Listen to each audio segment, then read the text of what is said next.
morning, everyone, and thank you and welcome to Eco-Socialism, a strategic session by Greens for Greens. My name is Rich Whitney, co-chair of the Illinois Green Party, and it's my privilege to do the welcoming today and the opening session to kind of frame the discussion that follows.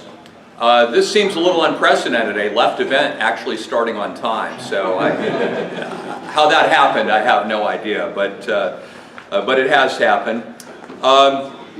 There are programs over at the table which you should avail yourself of if you haven't already. We have to make a few changes to the program. It appears this conference was cursed a little bit by the forces of the weather, or we could come up with a capitalist conspiracy theory possibly.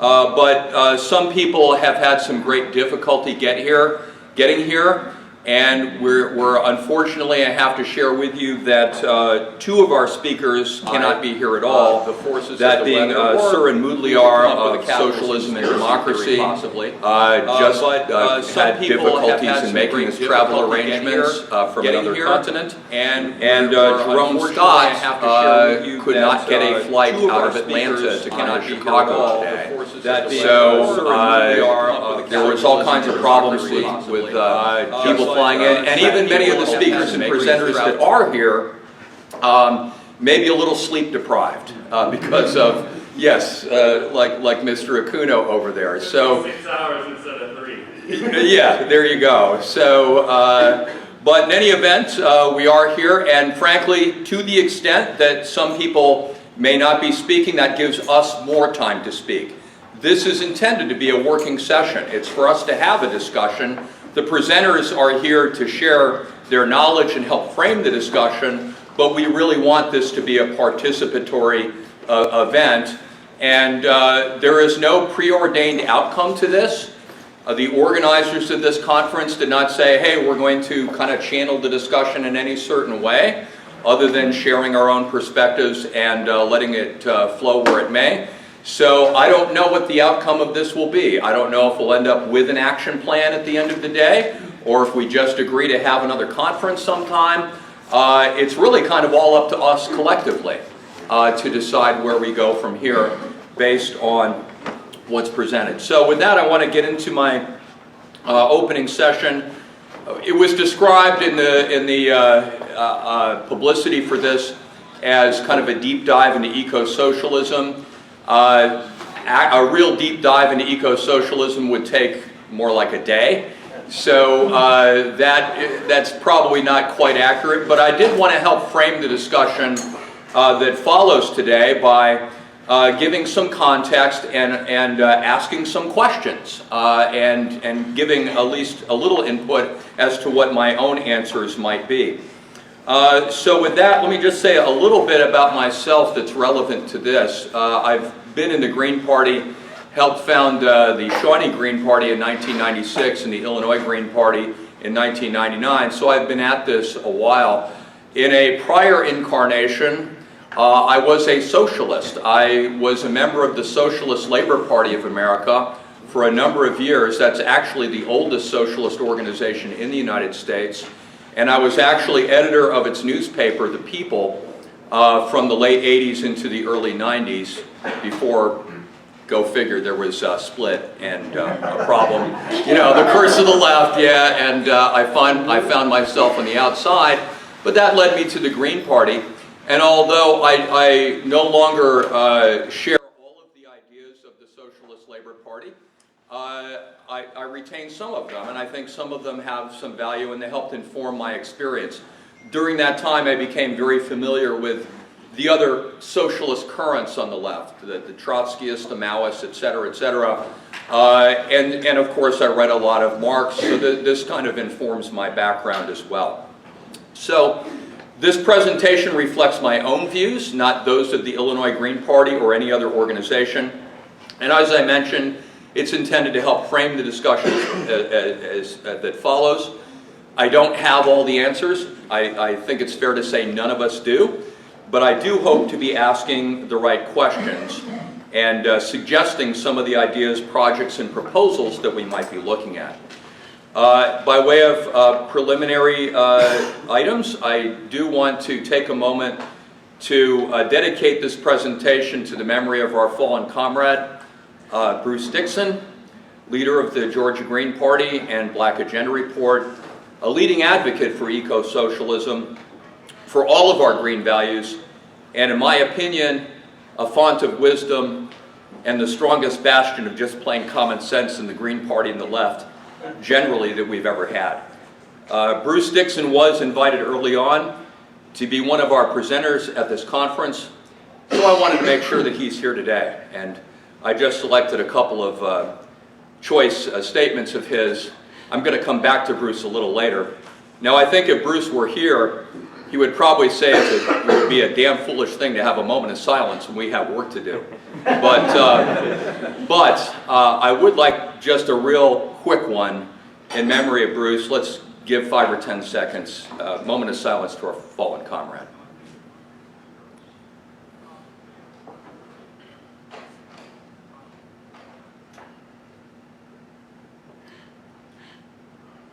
Okay. Thank you for that. All right. Also want to do a couple of acknowledgments. I seem to be missing a couple slides here. I kind of put some of this together, but I do want to also acknowledge as presente Joel Covell of the New York Green Party, the late Joel Covell, who I think is fair to say, I don't know if we could say that he coined the term eco-socialism, but he was certainly one of the first who coined the term eco-socialism. And he's with us here today as well. And I also want to acknowledge the Young Eco-Socialist Caucus of the Green Party. Chris Blankenhorn is here with us at the back of the room. He'll be leading a breakout session later. And I think we should acknowledge their role in pushing forward the introduction of eco-socialism to our platform and give them due credit for that and great organizing work that they did to get us to the point where we are officially an eco-socialist party. Okay, so by a further way of preface, this presentation is geared to folks who already agree that capitalism is the central problem of our time and that it must go. So Donald Trump is a problem, but he's not the problem. Money in politics is a problem, but it is not the problem. Attacks on civil liberties and so on are a problem, but they are not the problem. Even chronic overlapping forms of oppression like imperialism, racism, and sexism are so interwoven with capitalism that I would argue that they cannot be totally vanquished. They can be resisted, certainly, but they cannot be totally vanquished while capitalism exists. Now, if you disagree with these propositions, if you're not quite convinced that capitalism is the problem of our time, don't go away. That just means we have another conversation to have at some time. But primarily for purposes of this presentation, this is mainly for people who already agree with that proposition. We're not get into all of the critiques of capitalism per se here, except as it relates to finding solutions. You know, in another presentation, I once tried to make a list of all of the different problems that we struggle against issue by issue. And this is an incomplete list. I mean, I think I came up with about 100 more. And if you think about it, so many of us struggle in issue-oriented groups fighting this problem or that. I mean, there's so many environmental groups, there's different peace groups, there's different civil liberties groups, you know, and yet, if you trace the problem back to its roots, I would venture to say that all of them are at least partially, and in most cases totally, ultimately rooted in capitalism. And just to be clear, what we mean by capitalism is a social system based on private ownership of the instruments of production and exchange, characterized by production for profit, not use and need, and the division of society into two principal classes based on the relations of production. Sociology acknowledges different ways of dividing society into classes, etc. But from a class perspective, a socialist perspective, we're mainly looking at the fundamental division between those who own for a living, they make their living by owning means of production and extracting profits from the other vast majority class, that being the working class, which, owning no productive property, has to sell its labor power in order to make a living in exchange for a wage or a salary. Now, the Green Party platform is now officially eco-socialist. Here is how it is presently defined in context. Now, you can find this at Part 4 of the platform under Economic Justice and Sustainability, and it's the first subsection, Ecological Economics. Now, there is some context here. This is not the new part right here. This is just kind of laying the context, calling for kind of a, you might say, pluralistic economic system that includes democratic cooperatives and other economic structures. Then there's a section on community-based economics and a major redesign in commerce. But then it's this part, whoops, let me get to that. Sorry, it's this part here under point 4 that has the real meat that we're talking. This is the actual eco-socialist part, where we're seeking to build an alternative economic system based on ecology and decentralization of power. We reject both the capitalist system that maintains private ownership over almost all production, as well as state socialist system that assumes control over industries without democratic local decision making. So party-run state bureaucracy type systems we also reject in our platform. Instead, we're looking to build an economy based on large-scale green public works, municipalization, and workplace and community democracy, sometimes called ecological socialism, but it can also be called communalism or a cooperative commonwealth. And it involves ending all forms of exploitation. This is a good statement of our goals. It goes on to say that production is best for people and planet when democratically owned and operated by those who do the work and those most affected by production decisions. It makes allowances for small, democratically run enterprises if connected to the community, and also is looking to basically overcome the idea of centralized power in the economy and make it as decentralized and democratic as possible.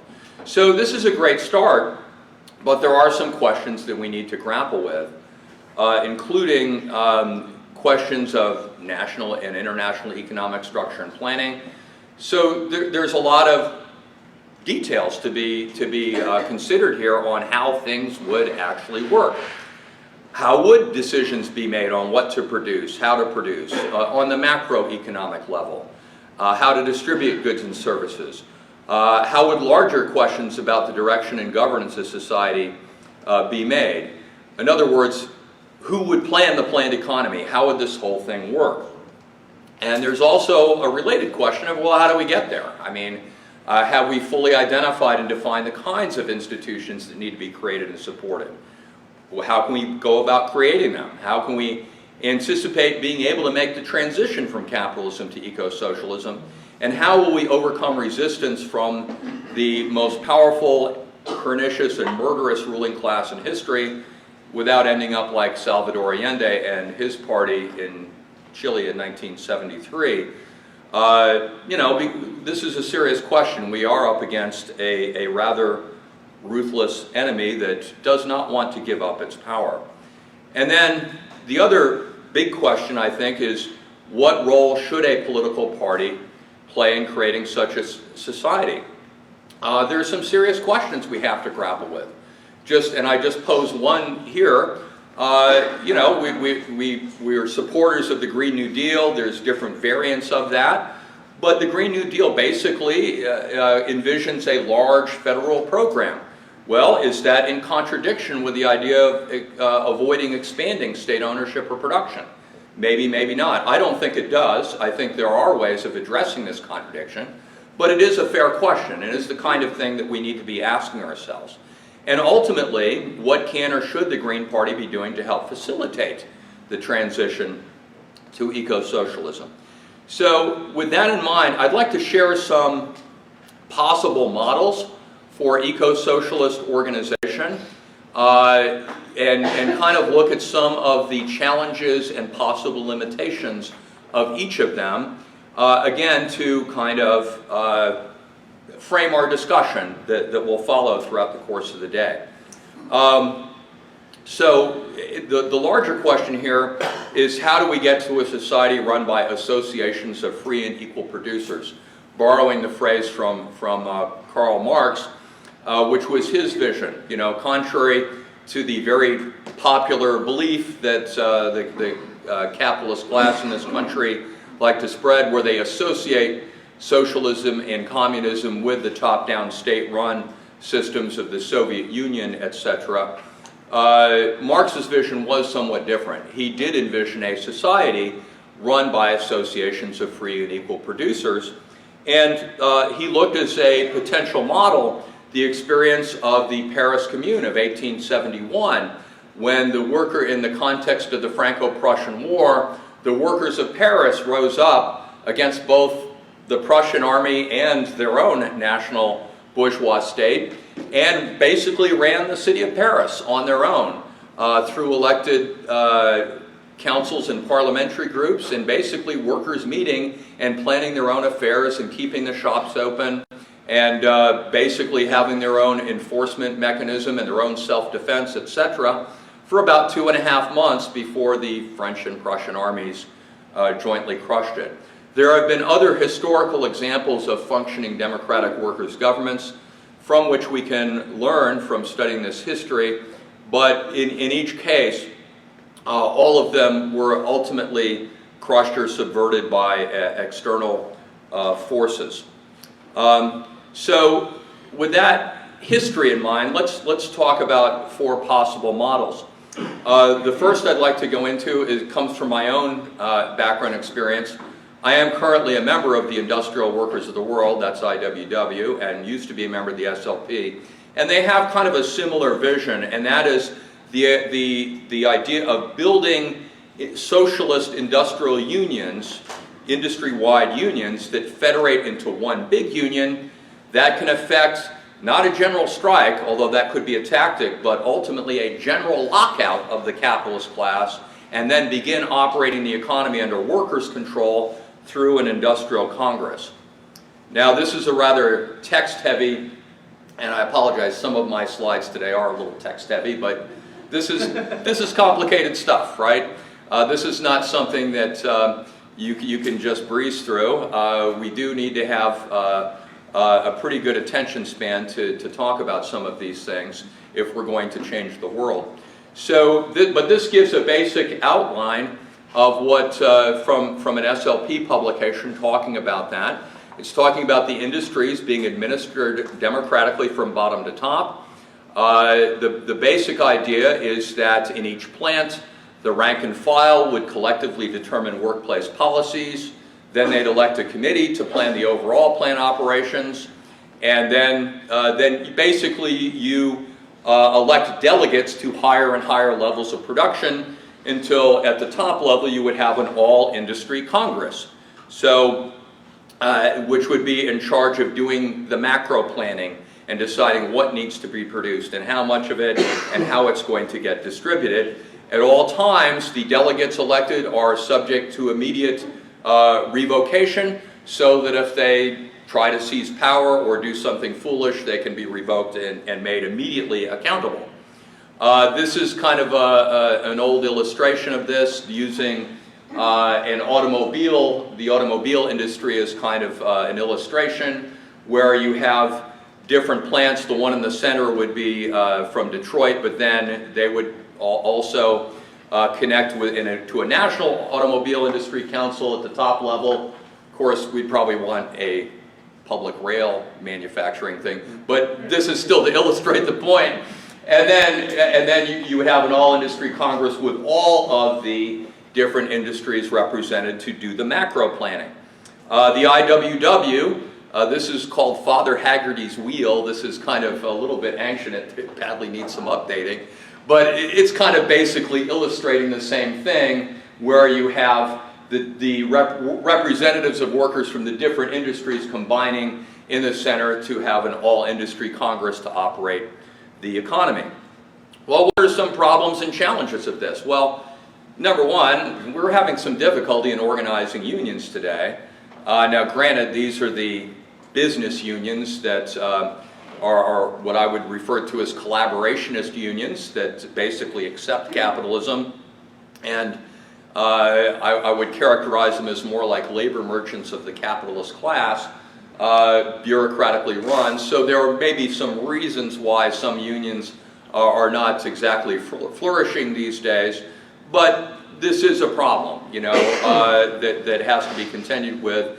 And although I am encouraged by the recent growth of the IWW, and I think it is an organization worth looking into for Greens if you haven't already, it's still kind of slow going, and it's an organization that, go figure, they have a lot of infighting and arguing about different things. There are challenges, let's put it that way. Capitalism has also changed the nature of the workforce in the United States, and this is a problem because, you know, the old conception was, yeah, we're going to organize these industrial unions, but that was at a time when we were producing a lot more basic goods and services in this country, but that's not the picture we're dealing with as much anymore. A lot of production of essential goods has been moved overseas. A lot of the U.S. working class is now engaged in what I would call as guard labor. We have a lot of people making weapons, finance, insurance, and real estate, and other production that we don't want in an eco-socialist society. So, you know, organizing, you know, an industrial union of insurance salespeople, you know, there's kind of limitations to that. I'm not saying it couldn't be done, but it makes it a little more difficult. If you look at, this kind of illustrates it, if you look at 2018, you know, the total percentage of workers that are employed in goods producing basic manufacturing in the United States is less than 13% now. And while a large proportion are employed in services, you know, you have things like financial services and real estate and all that other stuff that I was just talking about. So we were dealing with a different distribution of the working class. And then we have to deal with this. You know, back in the 19th century, Jay Gould said, I can hire one half of the working class to kill the other half. Well, today it's not quite that bad, but we do have a serious problem where about 1/4 of the working class is guarding the other 3/4. And, you know, this is where they're employed. So, you know, a socialist industrial union of security guards, prison guards, you know, is this what we want? It represents a challenge and a real question as to how we overcome this. This is from an article that appeared in Dollars and Cents in 2010, by the way. This is just kind of a breakdown. A lot of it is supervisors and so on. And they figure about 26% can be characterized as guard labor. And if we look at occupations in the United States, you see kind of the same kind of breakdown. You know, you look at all the layers of management and the people employed by advertising and marketing and, you know, office management and all of this. These are things we, you know, would be either absent or greatly diminished in an eco-socialist society. And then there's another aspect of this, another challenge, where any such movement would have to prepare for a major reconfiguration of the economy. After all, if we want an eco-socialist society, it means the whole way in which we produce, in which we distribute, has to be remade in a way that is ecologically sensitive. The phrase metabolic rift, that's basically referring to the disconnect between how we use resources and our failure to reemploy them, including things like human waste and preservation of the topsoil. Marx actually wrote about that. There's been a lot of interesting stuff in Monthly Review magazine by John Bellamy Foster talking about that, that I would highly recommend. But these are all things that have to take place if we're going to really transform society. The second model I want to talk about is what we call council communism. It's somewhat similar to the IWW SLP model, but it comes from different writers and theorists like Anton Pannekoek, a Dutch Marxist who wrote about this in the 1960s. And it's basically, it's inspired by the experience of the Paris Commune. And this is from his work on workers' councils. And it's basically the idea is that you have direct democracy at the shop level, and but then you have to have some kind of elected and responsible councils at higher levels, and then from that point you then need workers' councils to be organized at still higher levels of planning. So it is somewhat similar to the last model, but there are a few subtle differences, and not going to get into all the weeds about that here, but it is a model that I think is worth studying and worth considering. Some of the challenges of council communism are somewhat similar. My main, and again this is my personal view, my main critique is that in my review of the writings of the council communists, they've spent too much, they don't get too much into the mechanics of how planning decisions are to be made, and kind of rely, or how these things get organized in the first place. They rely to a large extent of, well, there will be an upsurge and then there'll be a spontaneous organization, which, you know, I'm not sure that I want to take these things on faith. I think I'd like to see a higher level of organization, of a movement for this, rather than kind of rely on things happening spontaneously. And then you have the similar problems that we just discussed about this large proportion of workers no longer currently employed in what we'd regard as genuine productive labor, and the same problem of needing to transform the goals, content, and methods of production to be in harmony with the ecosystem.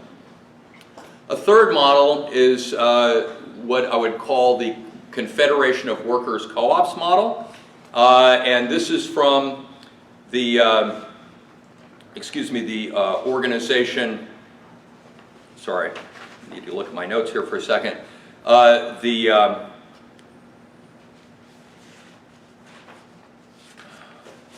Next System Project?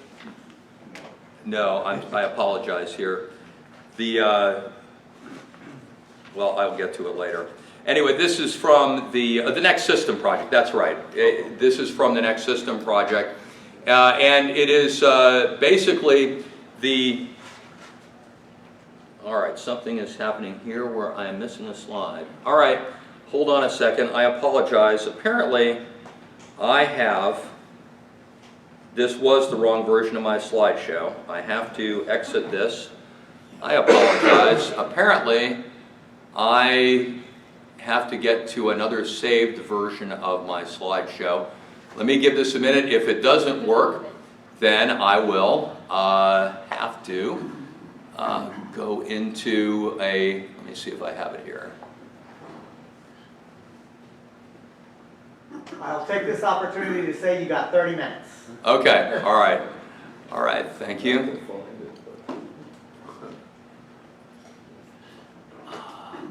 This is a new computer. I apologize for this. I did not think I would have this problem. Let me see. Okay.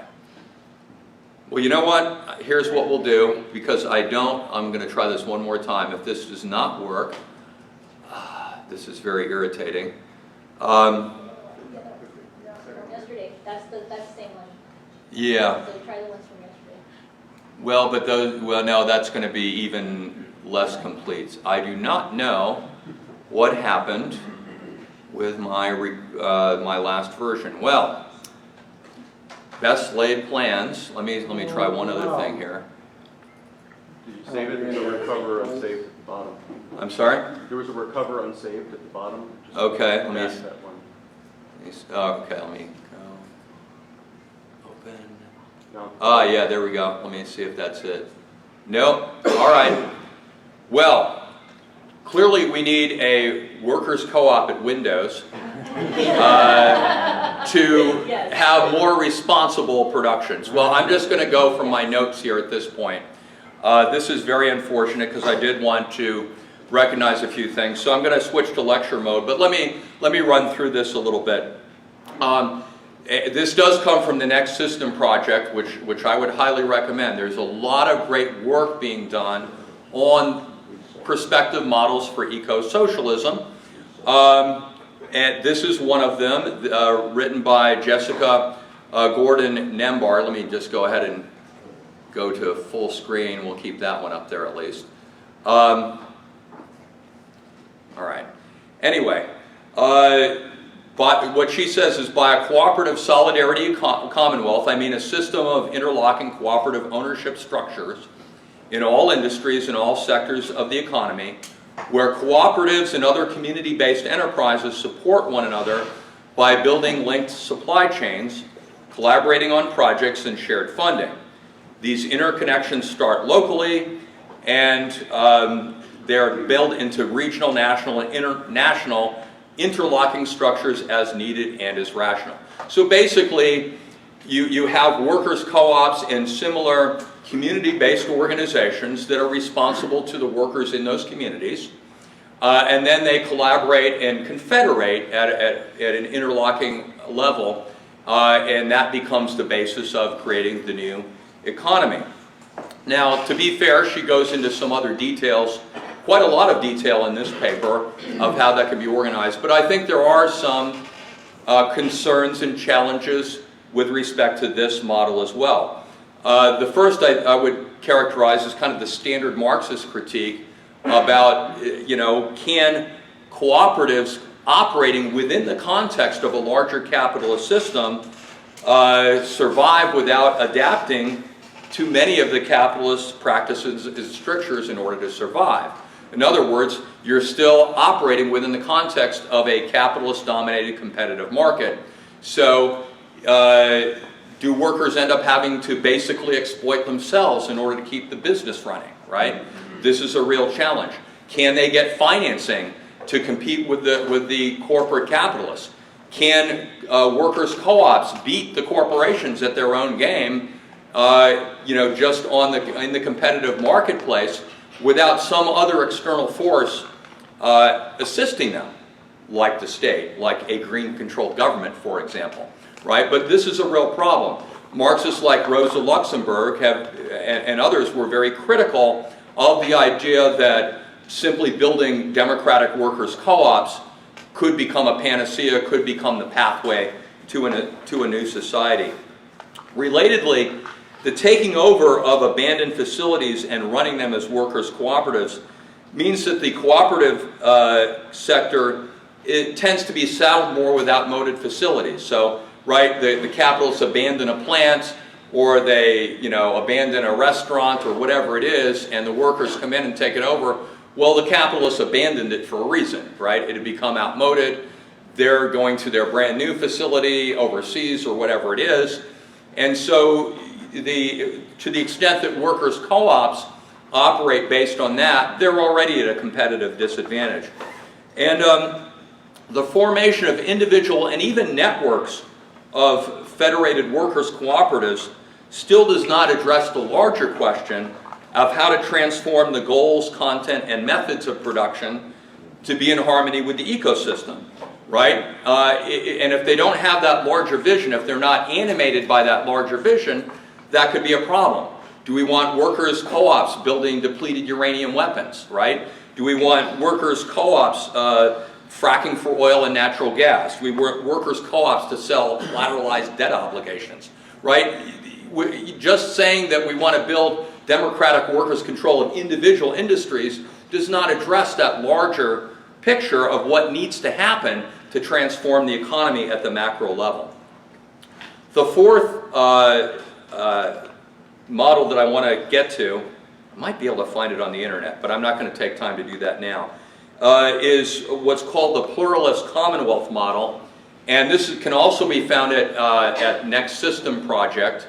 Again, I highly recommend. This is a model that is championed by Gar Alperovitz, who has been at this for decades and trying to find strategies for building this kind of society. And it's similar to the cooperative solidarity commonwealth model, but complements it by building other institutional structures in a kind of public sector, co-op sector hybrid. And in that regard, it's actually probably the model that's closest to what's in our platform right now, which does envision this kind of hybrid model that in which you have a public sector that would, in large-scale cooperative enterprises, that would handle the big projects that make sense to be operated at a national or at least a regional level, right? Things like public transit, healthcare, education, you know, at least for funding for education. Things like that where it makes sense, public welfare, general administration, where it makes sense, where you need things planned at a national level. That would be a worker-controlled public sector or large worker-owned enterprises. But the rest would be the general production, the production of most necessities would take place at the local level by smaller enterprises run directly and democratically by the workers. It's kind of a complicated model. It's something that's not an easy or quick read, not easy to summarize, but I got to give him credit. He does go into it to a fair degree of detail and talking about how this thing would work. However, there are still some unanswered questions with this model. How do we achieve public ownership of large-scale enterprises? How do we do national planning? And who, once again, who does the planning in the planned economy? This is a question that needs to be answered by this model as well as the last one. How are the planners held accountable? And then you also still have the same problem of this large proportion of workers not currently employed in genuine productive labor, requiring major retooling or reconstruction of production facilities and so on. Just want to briefly mention some other models. Again, there are a number of them you can find at Next System Project, which you can find at thenextsystem.org. I want to also acknowledge we have two folks here, David and Peter Schwartzman from the DC Statehood Party and the Illinois Green Party, who have put out a book called The Earth is Not for Sale, which I believe is for sale here today. The book is, not the Earth. And they propose something that they term solar communism that I think definitely merits a close look. And I think it's kind of in the same ballpark as what we've been talking about. Some of their inspiration is drawn in part from Michael Lebowitz, I believe, of Monthly Review. And Monthly Review has done some good works in this area as well. And I can give some more specific recommendations of things to look at and read later on. So those are some of the things that we can look at for other models. I'd like to close by just touching on a few other things that may help frame some of the discussion today. One is some initial thoughts on the role of a political party. We are going to have a whole panel on that, but I just want to offer some things that might help frame that a little bit. In all the models we've looked at, in each instance, the problems and challenges identified suggest the need for a political party to provide policy direction to the broader movement for eco-socialism and use the powers of the state to help finance and empower the new institutions of the solidarity economy and eco-socialism. By solidarity economy, I'm assuming most of you are familiar with that, but it's basically another term that's being used for developing these new institutions at the local level, accountable directly to the people, instruments of direct democracy, including workers' co-ops, but also confederated into community meetings to plan for survival under capitalism now and eventual transformation of things in the future. That's, in a nutshell, what the solidarity economy movement is about. So, to me, one of the takeaways of this is that when we as Greens run for office, I think our message should be, I'm not running for office simply because I want to run the government better. I will do that. But I'm running for office because I want to see government being used to help transition us to a new economic structure, right? I'm running for office because I want to use the power of government to help build the worker-run institutions needed to replace the capitalist system that is causing the harms to the people and the ecosystem in the first place. I think that needs to become part of our messaging. We don't want to simply become better administrators of the capitalist state. We don't want to be the planners of a state socialist system, in quotes, except perhaps in a few sectors where it makes sense to have a public sector, like in the model I was just talking about. To me, it means we should become identified as a party of the working class, but more than that, a party of the workers' co-op and solidarity economy movements, explicitly. We should seek out these movement groups. And there are, you know, there's federations of workers' co-ops already in existence. We should be talking to these organizations and saying, hey, we can be your political arm. We can be your political expression in running for office. We can be the people that, when elected, will use the power of government to strengthen the co-op movement as an alternative to the corporate model. We can be the people that, when elected, will establish public banks and national monetary reform, right? To give us the financial resources that you need to overcome corporate capitalism. These are some of the things that, when we're talking about the role of the political party, I think need to be part of the conversation.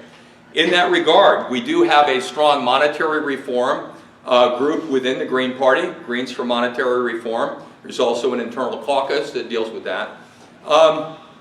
It's kind of, there's good and bad in that. I think, to some extent, some of the monetary reformers in our party have an unfortunate tendency to look at monetary reform as a panacea. Like, this is all we need, right? However, just because not all monetary reformers are not eco-socialists, that does not mean that all eco-socialists cannot also be monetary reformers. There is great merit to this. I think the idea of nationalizing the Federal Reserve and enacting the three-step program for monetary reform that is in our current platform makes a perfectly sensible complement to what we want to accomplish, right? Because not only are you providing resources for this new economy and able to, through a Green New Deal or some other means, finance the co-op movement that we want to see established, but you're also taking power out of the hands of the most powerful sector of the capitalist class, the big banks and financiers. So you're accomplishing both of those at the same time. So I do think that monetary reform needs to be a part of what we do. And we need to have some conversations about that with our allies in the monetary reform movement. Finally, we're going to have a panel on intersectionality next.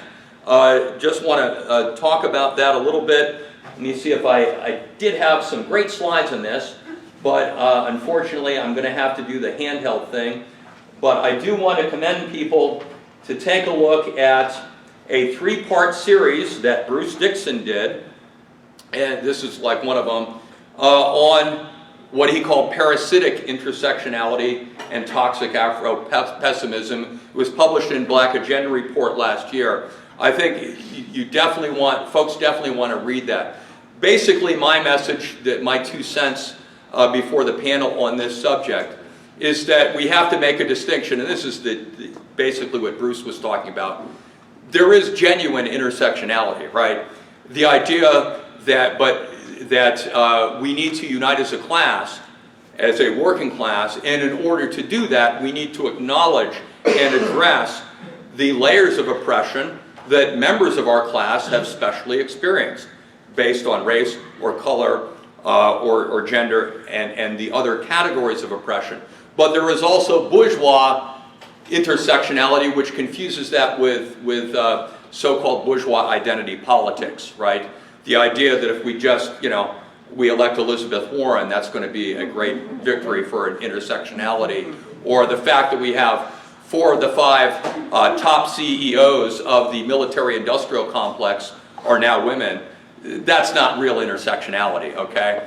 And it means, recognizing that although addressing all forms of oppression has to be part of our program, that there is something unique about class, because uniting as a class, establishing class solidarity, is the pathway to actually overcoming capitalism.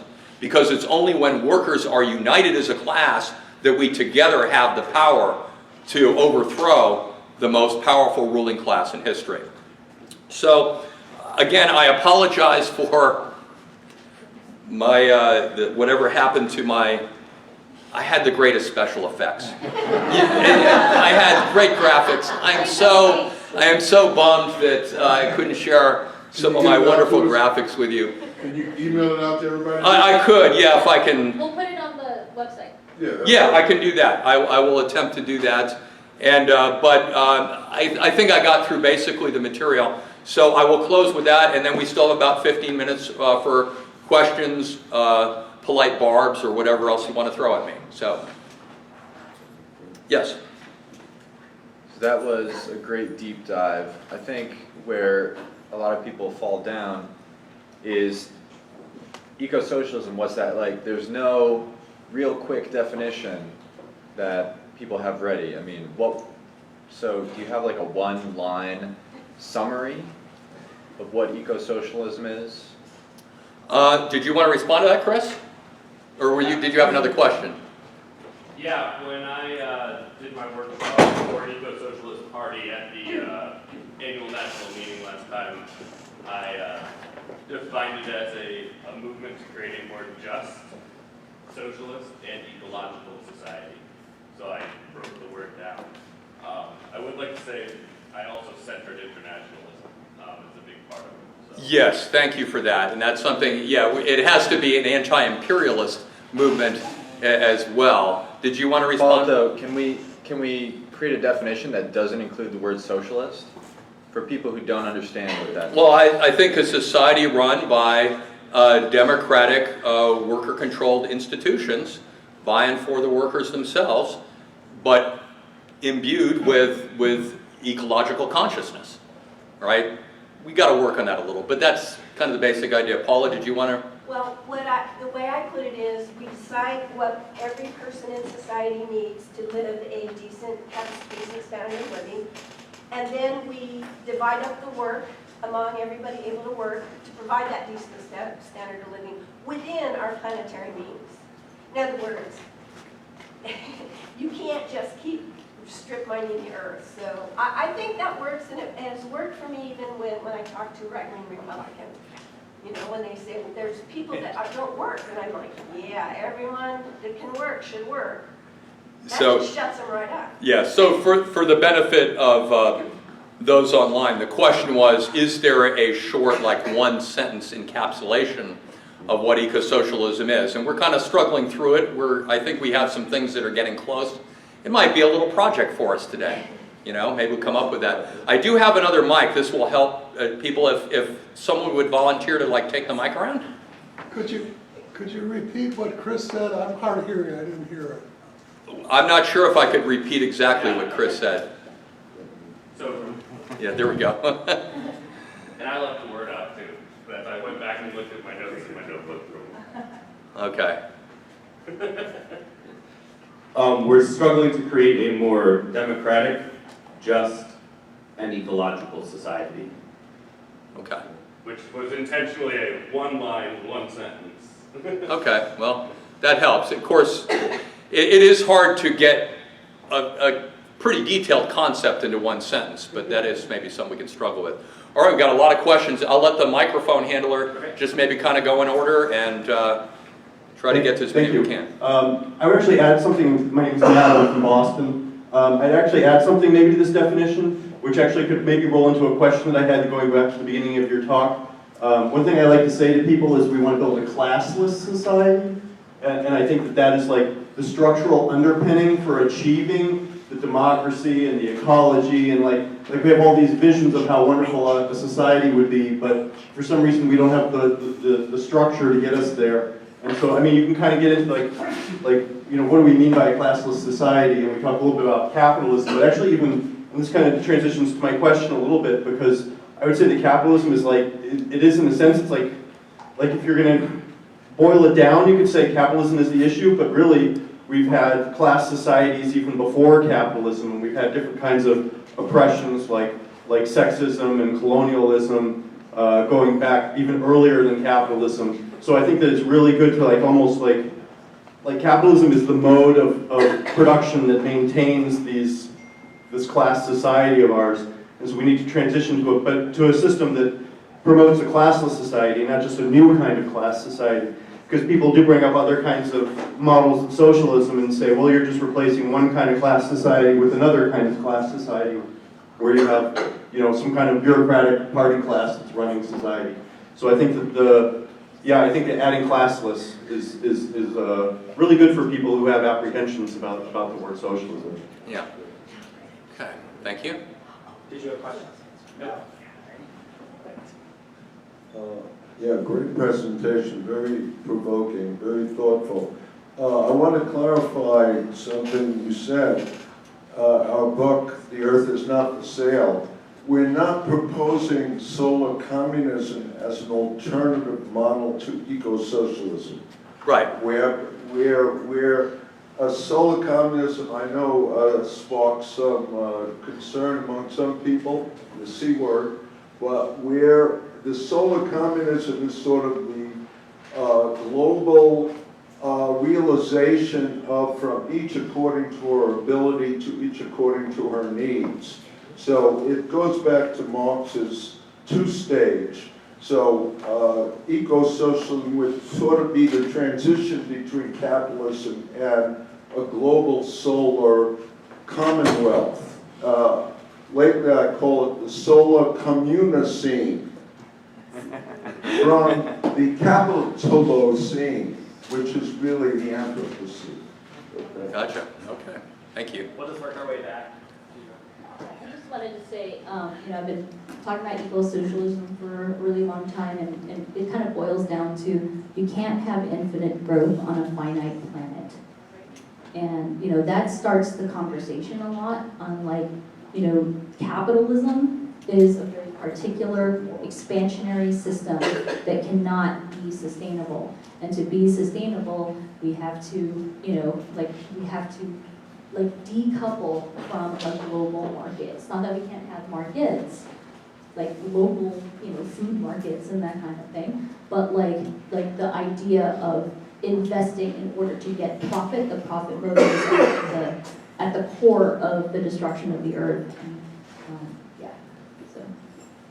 Thank you. Got one right there. Sorry, snap it. No. I want to go in a slightly different direction, actually. In part because you raised a piece around the class of society that I was going to add. Because you can't have no definition that doesn't deal with that part. Otherwise, it just sounds very liberal. Let's just be honest. And it doesn't deal with the real question of power, just to say we want something to be more democratic. That then begs for definition. What the hell does that mean, right? But one of the things I do want to say and make real, at least in this conversation, that I think we need to see it as both an opportunity and a major challenge for us, is that socialism, in effect, is going to be, or some variant of it, which ain't going to be our variant of it. That's going to be a core piece of the 2020 election cycle.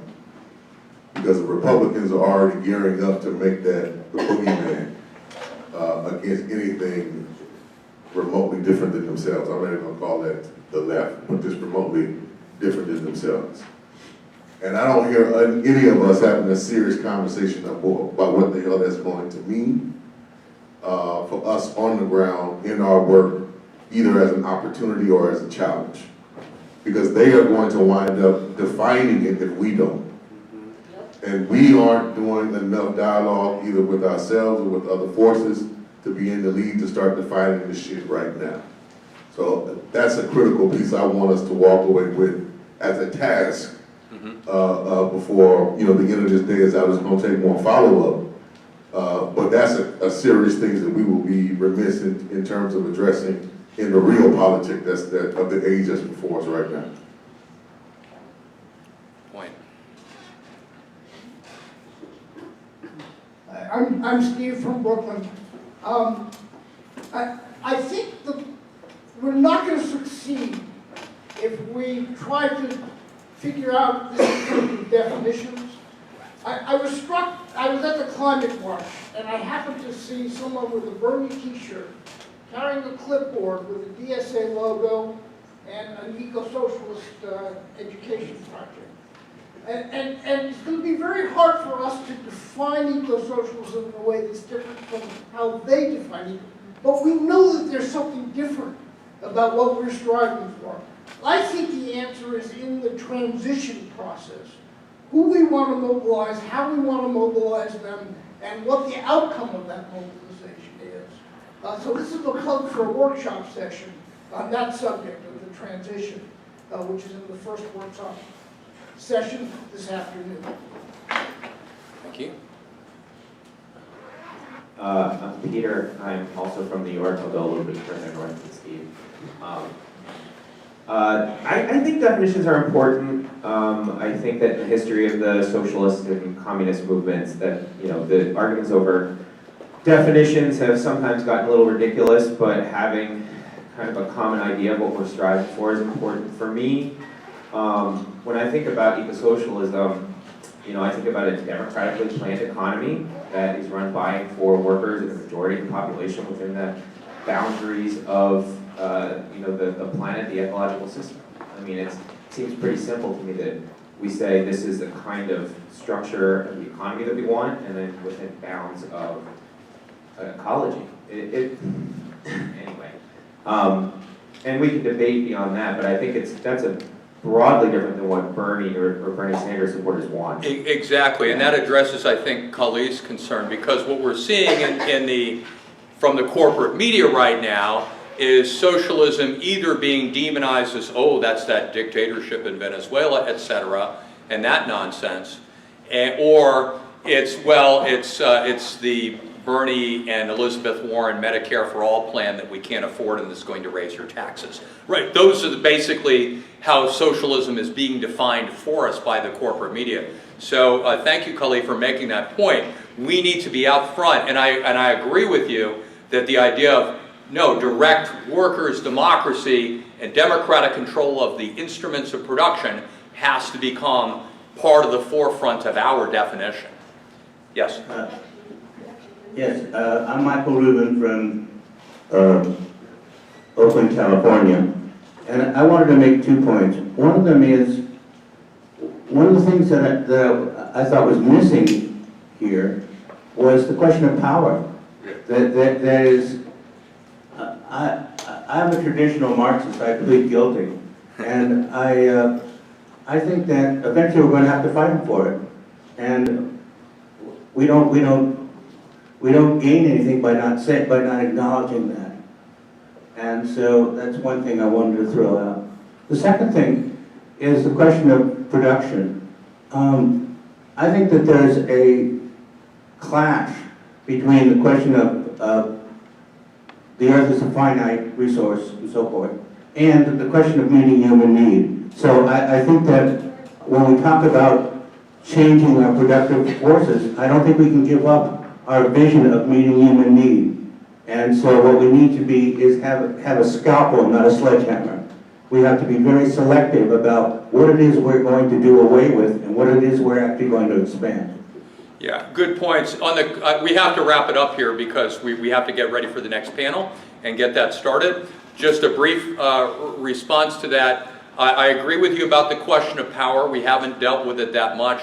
But just by way of a thought on that is that to the extent that we build these democratic organizations at the local level, workers' co-ops at the local level that are networked into basically survival networks, right? And little microeconomies at the community level, like Gar Alperovitz and Jessica Gordon Nembard is talking about in these models, that gives us strength to resist. It gives us a network by which to resist. Similarly with the socialist industrial union model, right? If workers are organized at the point of production to continue production but under their own authority, that is a very powerful thing. It undercuts the power of the capitalists at their weakest point, where they make their money. So, and I'm not trying to be Pollyannish and suggest, oh, well, that's the magic answer. I'm just saying that that provides the beginnings of an answer. But at that, I'm going to have to leave it there because we do have our next panel on intersectionality coming up, and we do want to keep things running. Thank you for listening.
start off with Margaret Kimberly.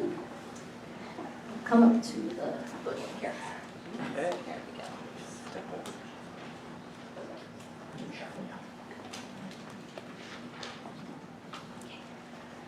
All right, good morning, everyone. Good morning. It's raining, it takes a while to wake up, I know. And I'm looking at Bruce Dixon Presente, so that's wonderful for me because Bruce was a mentor of mine and someone who helped introduce me to Green Party. So this is perfect. He's here in spirit. Is this? Yeah, it's on. Working? I think you have to talk Okay. into it, yeah. All right. So I wanted to talk about some international issues that we need to be aware of. You know, so much is made of these climate agreements. And I just wanted to mention a few things, and they're treated as some sort of a panacea, and everything's solved if the United States just signs on to one of these climate accords, Kyoto or Copenhagen, or I think Paris was the last one. And Obama signed them, hooray, and Trump got out of it, boo. But I just want to point out a couple of things about the Paris Agreement. The Paris Agreement lets the world temperature rise. The rich nations got together and they used sleight of hand and phony language to make it look like they're cutting carbon emissions when they're not. So just a couple of facts. They choose, use semantics and choose their dates selectively. So India, this is regarding Paris. So India and China say they'll cut carbon intensity. Well, what does that mean? And they'll use coal more efficiently. Well, you're still using coal. That doesn't mean much. The Russians said they would reduce emissions from a date in the 90s when their economy had collapsed and they weren't producing much carbon. The US and the EU, the US said they would cut emissions by 25% as compared to 2005. But emissions now are lower than in 2005, so that doesn't mean anything. And I could go on.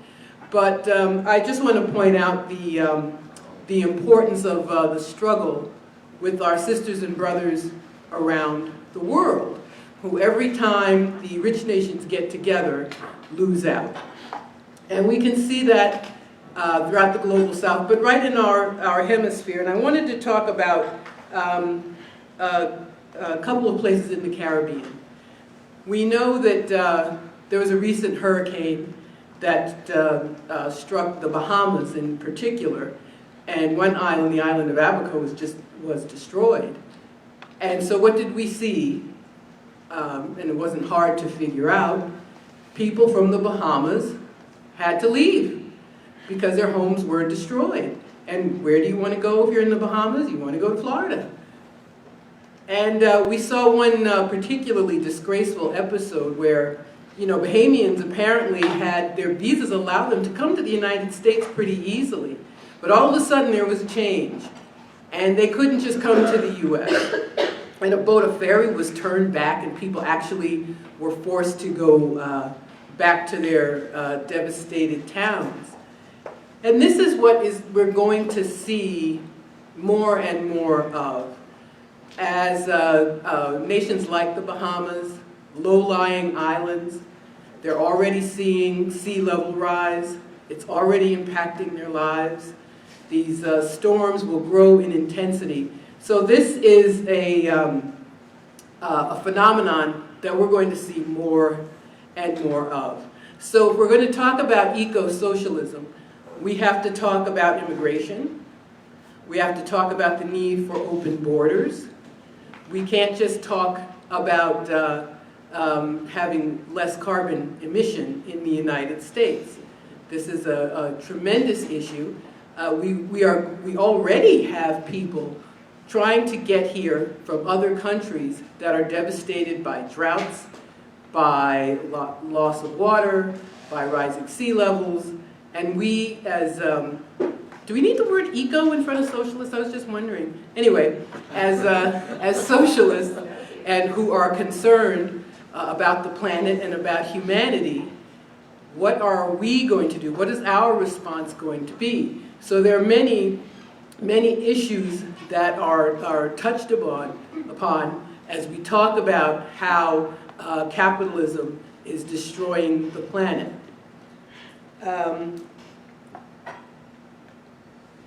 We have a, it's a funny thing about the word socialism. It is, as someone was saying earlier, this hot button word, socialism. It's like saying Satan or something. And it's a funny thing. It's not coincidental that the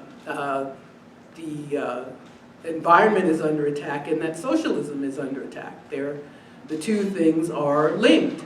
And Americans are constantly told this drumbeat of propaganda: socialism doesn't work, socialism doesn't work, socialism doesn't work. Well, everywhere they try it, capitalism destroys it. And then it can be Cuba, it can be Venezuela, it can be the role in destroying the Soviet Union. And then they say, see, this thing that we got rid of doesn't work very well, and that we have under constant attack. So in our hemisphere, right here, in the Americas, not only do we have situations like in the Bahamas, which I just discussed, in Puerto Rico, which I just discussed, that's a huge issue, Puerto Rico. Not only was it destroyed by a hurricane, but because it is under US colonialism, they can't even revive their island, revive their infrastructure. People have fled. And Puerto Rico is part of the United States, there's this weird Commonwealth structure, but it is a victim of capitalist predation. And that, of course, made their situation many times worse, after the devastation of the hurricane. A dispersed population which was already underway as their economy collapsed because of these horrible conditions that had been forced on Puerto Rico, which put this island in billions of dollars of debt. It should be a scandal. It should be talked about a lot more. But this is what we see that creates these horrible conditions that people live under. At that same time, in 2017, I can't remember the names of the hurricanes, but, 2017, Hurricane Irma struck the islands of Antigua and Barbuda. Now, why do we care about Antigua and Barbuda? Barbuda is this tiny place, 2,000 people, but it has a very interesting history. Barbuda had socialism. Nobody called it that, but this tiny place had property held in common. Nobody had private property on the island of Barbuda. Now this was a problem in the larger government, in the larger world, because people want to build resorts there and all sorts of things. So after this hurricane, when people were forced to leave their homes, what do they want to do? Get rid of their socialist system in this island that worked so well for the people there. So the Prime Minister called a snap election, and they got rid of it. So these people who had this system that worked so well for them, where a fisherman could have beachfront property, like a doctor could have beachfront property, has now all been changed. And my 10 minutes are almost up. 10 minutes goes by fast. 2 minutes? Okay. 2. 2? Okay, cool. So these are the things that I hope we'll keep in mind as we talk about the earth, as we talk about socialism, especially now with the climate week that just passed. And all of the publicity around trying to save our planet. And the fact that millions of people all over the world do want to do something. They're not being given very good direction. Governments that help destroy the planet will all sign on. So Barack Obama meets the little Swedish girl. And this is the same man who bragged I'm the one who increased oil production. How does he get to be seen as some kind of a good guy because he signed this phony agreement? But it shows you that people do want to do something. I think most people in the world see, I don't think there's much debate really about what's happening, about the fact that the planet is heating up. Most people know it. Most people know that it's man-made and want to do something different.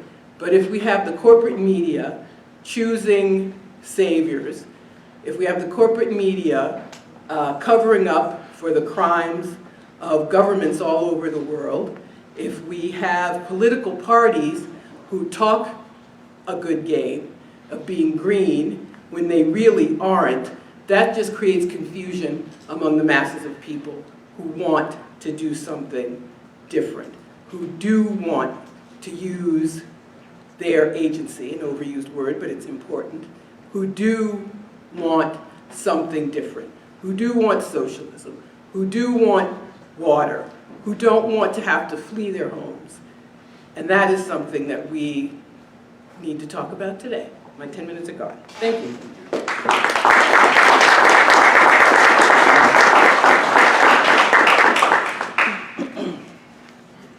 Uh-oh.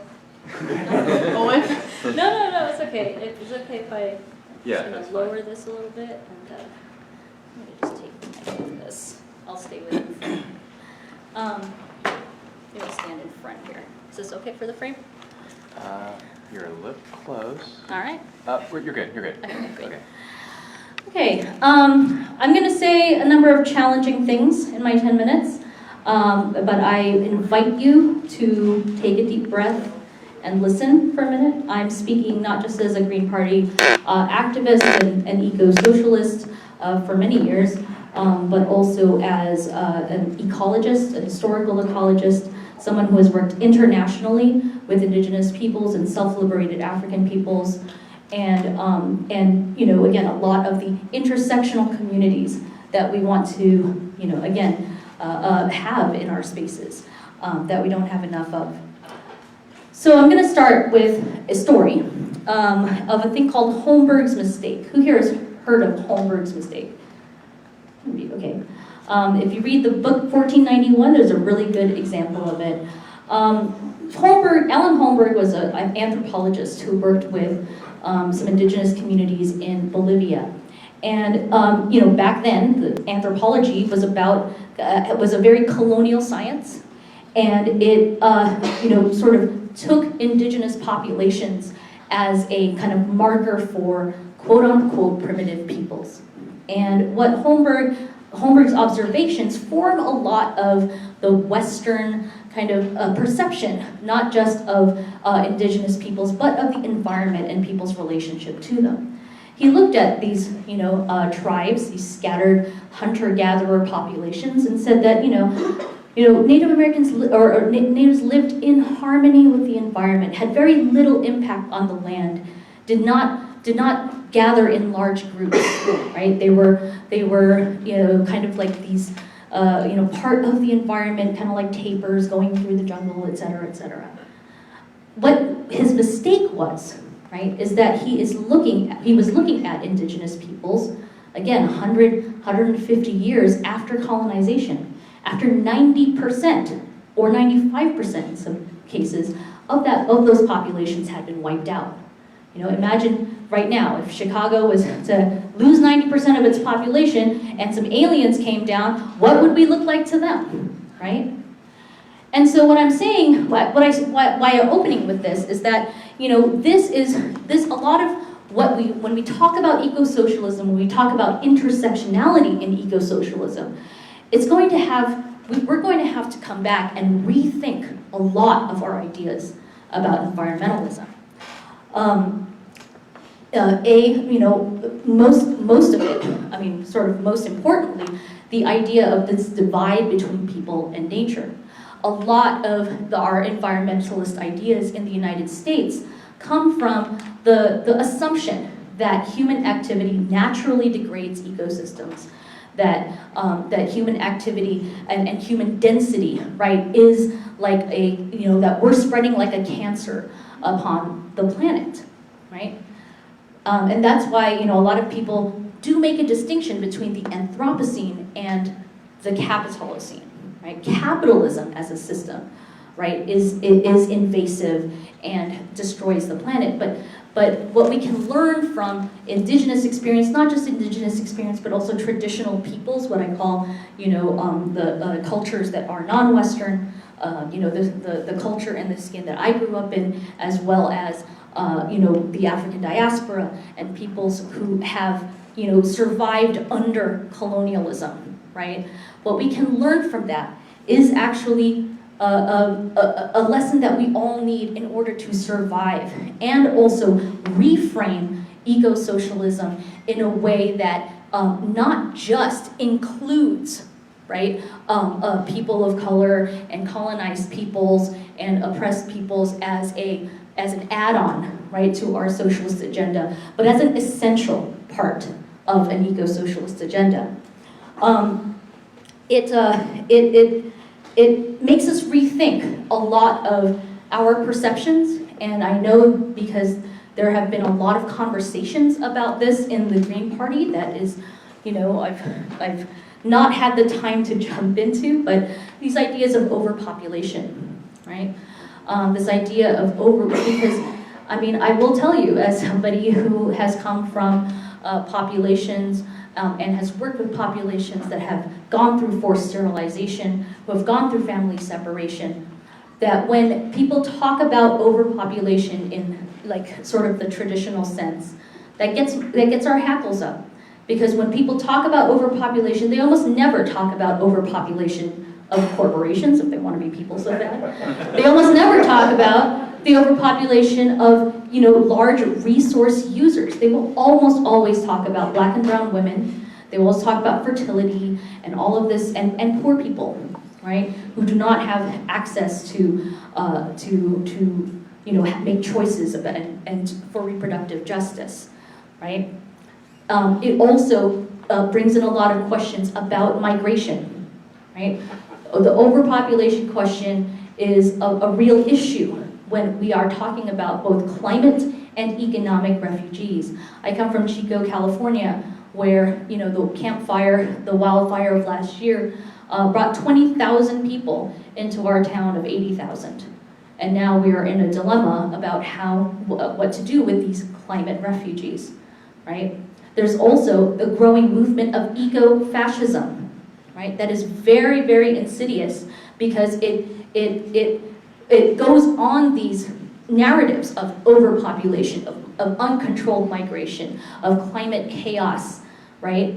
That are prevalent in the environmental movement at large. And I know many of us who have been in Deep Green Resistance and Earth First have seen some of these environmentalists go over to an eco-fascist line. We need to be able to say an eco-socialist line means that we accept migration, that we need to change our structures to receive and welcome climate refugees. We need to also look at land distribution, right? We don't even know what the carrying capacity of our Earth is until we look at the distribution of land. When huge swaths of the United States continent is owned by Cargill and agribusiness companies, right? How do we even know what the carrying capacity is, right? So we need, and this is what, if you want to be internationalist, this is what the international peasant movement, Via Campesina, it's what the food sovereignty movements, and the indigenous and traditional peoples who protected the Amazon for a decade before Bolsonaro came and burnt it down. I worked with many of those groups doing research in the Amazon, and one of the things that people don't know is that deforestation declined to almost net zero. Why? Not because it was conserved and put aside to be old growth forest. It was because it was put back in the hands of the people who knew how to manage the forest, right? So indigenous knowledge and traditional knowledge is really, really an important part And what we're learning out in fire country in California is that indigenous knowledge and management, putting people back onto the land, not shutting it off from human activity, but putting people back on the land in the right way to manage the forest like a garden, you know? One of my indigenous comrades that I work with, you know, she, at the climate march in Chico, she said, look, you know, a lot of people, they want to plant trees. It's great to plant trees, but don't put trees where they're not supposed to be, you know? You're putting forest garbage, you're putting extra fuel where it's not supposed to be, right? And so a lot of people very quickly, because we've had this emergency, are now learning that they have to listen to indigenous peoples, not just as a, you know, oh, I'm sorry you're oppressed, but actually listen to what they have to say. Take the lead, you know, to let indigenous and traditional peoples who have been oppressed, whose knowledge has been suppressed by science and by a colonial sort of approach to the environment, to be able to, you know, reclaim that knowledge in order to survive. I'm going to close with this thing, is that, you know, so knowledge, sovereignty, agency, and cross-cultural work has to be part of an eco-socialist agenda. It is literally what we need to survive, right? And so, you know, what I would say is that, you know, we have, again, trying to rethink sort of what we know, try to rethink, you know, instead of sort of people who have, you know, been able to survive very comfortably within capitalism, taking the lead on this, we need to actually kind of step back a bit and listen to the people who have survived the destruction of their worlds, who have survived despite everything that's been put upon them, who've survived despite having been erased. So what does an intersectional eco-socialism look like to me? It looks like, come with us if you want to live.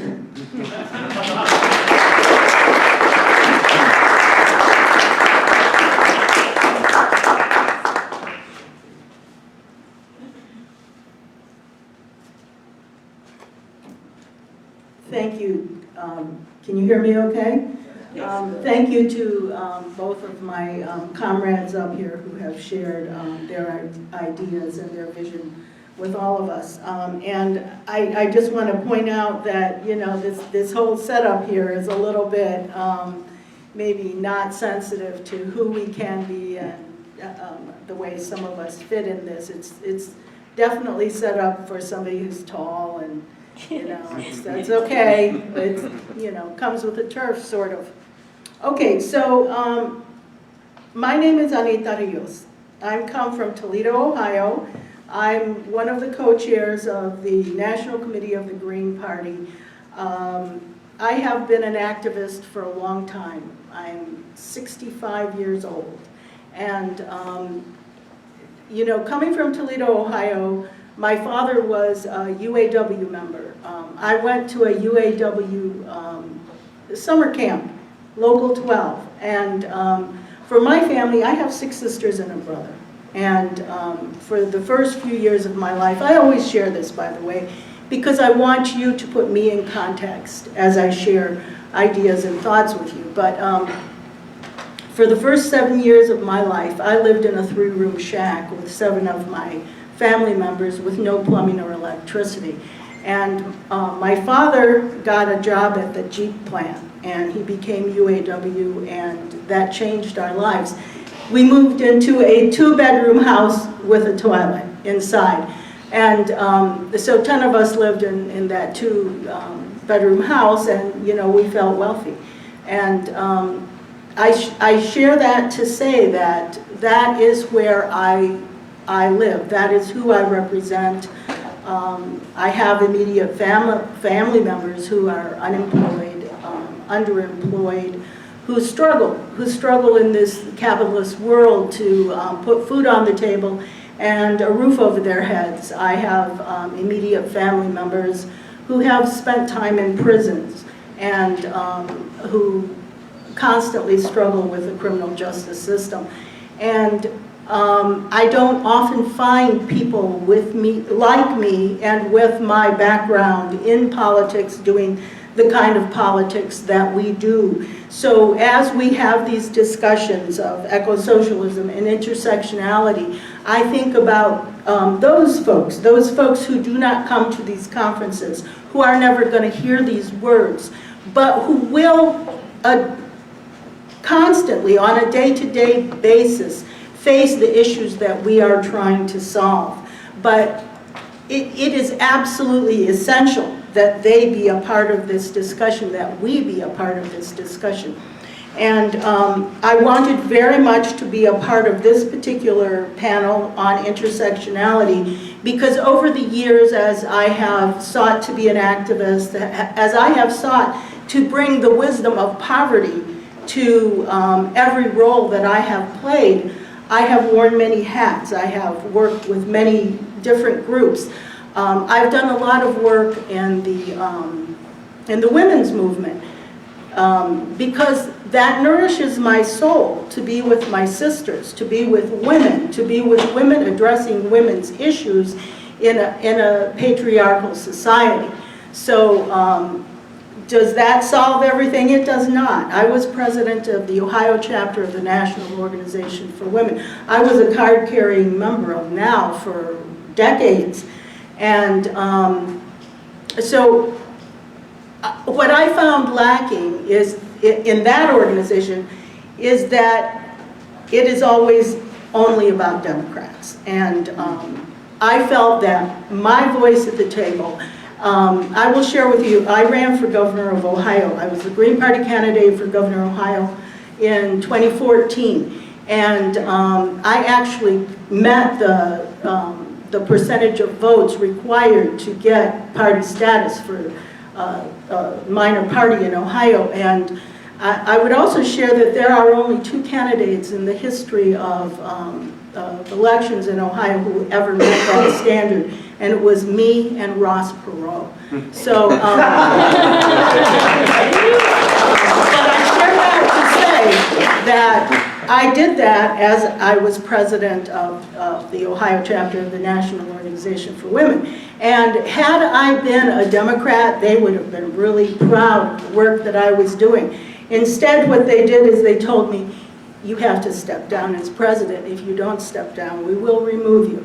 And I did step down. And so I have also been a labor organizer. I have been a labor activist. I was the head of the union at the last job that I worked that actually paid me for working. But I was elected to be the executive delegate for SEIU 1199. I also served on the Regional Labor Council of the AFL-CIO in Toledo, Ohio for SEIU 1199. And I share that to say that that also is a predominantly Democrat organization. And so as I was doing these things, and initially, you know, this was before 2001, so there really wasn't an awful lot of Green Party infrastructure at the time. But once I became a Green, I really took to heart the notion of being seen, being green in all of these realms of activism that I was interacting in. And I will tell you very frankly, it is not particularly welcome. But I really am not the kind of person that takes no for an answer. So I do say who I am, where I am about, and why I feel that the Green Party is a far more viable answer than the Democrats to serving the needs and addressing the needs of working class people and of poor people. So that's not really met with very much support. Nonetheless, it continues to be an issue that we have to address, and that brings us back to intersectionality. And how do we do that? How do we break down some of those silos and go to places where people are doing the work that we are also doing and become a part of that picture and change that picture? Because as it is currently structured, as those groups currently do their work, they are very much in silos, addressing very small realms of change within a capitalist society that ultimately does not recognize the fact that we are all connected and that we have to break down these barriers in order to not all sink together. As Mel said, you know, follow me or die. Yes, that's very true. And I think that people are starting to get that idea, and I will share with you that I consider myself a feral activist because of my own background. I was denied an education, I will be frank with you. I only got as far as the 9th grade, and I did go on and get a bachelor's degree. I have 1 minute, wow. Oh, that's okay. Plus or minus. So let me just wrap this up a little bit. So I call myself a feral activist, but I find that I do not know the history of socialism. I have never considered myself a socialist because I feel that the thing that we need to be, and I like the term eco-socialist because I feel it starts us looking in the direction I feel we need to go as socialists by acknowledging the fact that this is a growing thing. It is a new thing. This is not all about the history of socialism that took place in Europe. It has to be about how we can use it, how we can make it our own, and it must acknowledge the role of indigenous people in doing these changes, because it is not just about the factories and the production, it is about communities. And those communities worked perfectly fine before, and I'm going to say this just because it's the truth, before white males got involved in fixing the rest of the world, you know? And I have to say that white males fucked up the whole world. And they played a huge role in that. And part of the role that I feel, and this is to my white male brothers, that you must play is to let us play a role. Is to be active in including us, to be active in seeking us out, to be active in finding the wisdom that you did not create but exists and will be the key to sustaining all of us. So, thank you.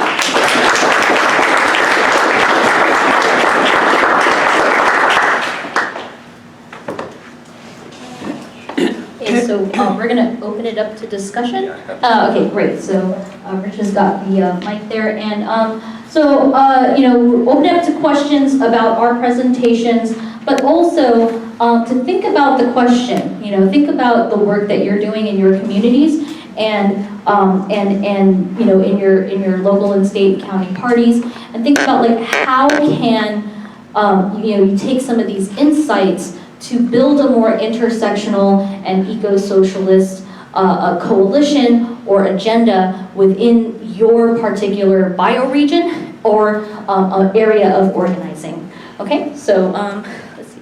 So Dave and then Rita. Go ahead, Dave. Yeah, thank you. So one thing that really occurred to me during your presentations is the question of representation, and even in a political party like ours, you know, who shows up and who is usually dominating the representation. And the higher up you go, the worse it gets, right? And we're still operating by this over 200-year-old constitution that was sort of a compromise hammered out by, you know, between various elitist slave owners and people who were a little more democratic. So anyway, I feel like an integral thing that we need to be talking about here is changing the political system. We need to be talking about ranked choice voting and how that totally opens up the political arena to, you know, to women and also to other communities that right now are completely unrepresented or underrepresented. Proportional representation. And we need to be talking about things like, why do we still have colonies you know, why is DC denied all representation? Why is Puerto Rico and Guam? Yeah, why are Puerto Rico and Guam still colonies? What's up with the Supreme Court? Why do we still allow that to be a thing? The Senate, the Electoral College, all this stuff. You know, I feel like these questions are very connected. So I'd like to hear your thoughts on that.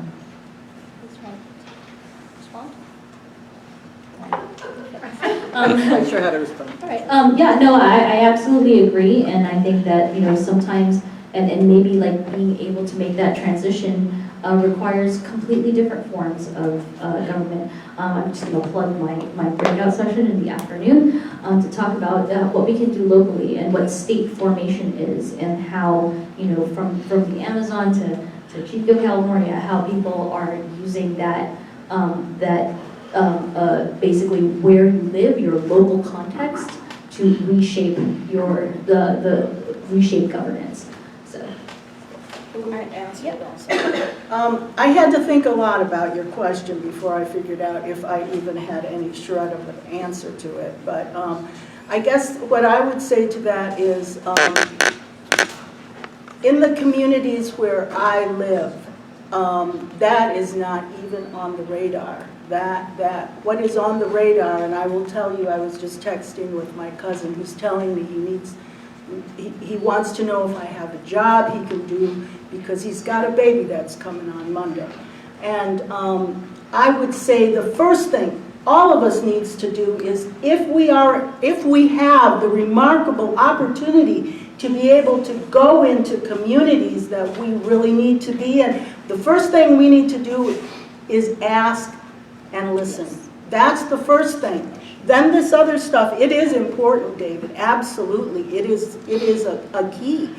And, but the first thing is all of that stuff has to come from the community that you are seeking to reach out to. And they put their stuff on the table first, and then you pick it up and you connect it with these other pieces. Can I clarify my question just a No. little bit? Ask and listen is probably part of the answer to what I'm going to ask. In trying to build a coalition, a diverse coalition, it's hard to get nonprofits to join with Greens, because they keep saying, well, we'll lose our nonprofit status, although it doesn't seem to be a problem for, like, Sierra Club that's completely Democratic, you know, and other organizations that are completely aligned with the Democrats. But it seems like, what would be your advice for building a coalition and approaching nonprofit groups that really should be aligned with the Green Party, and yet they keep a distance because they say they're going to lose their nonprofit status?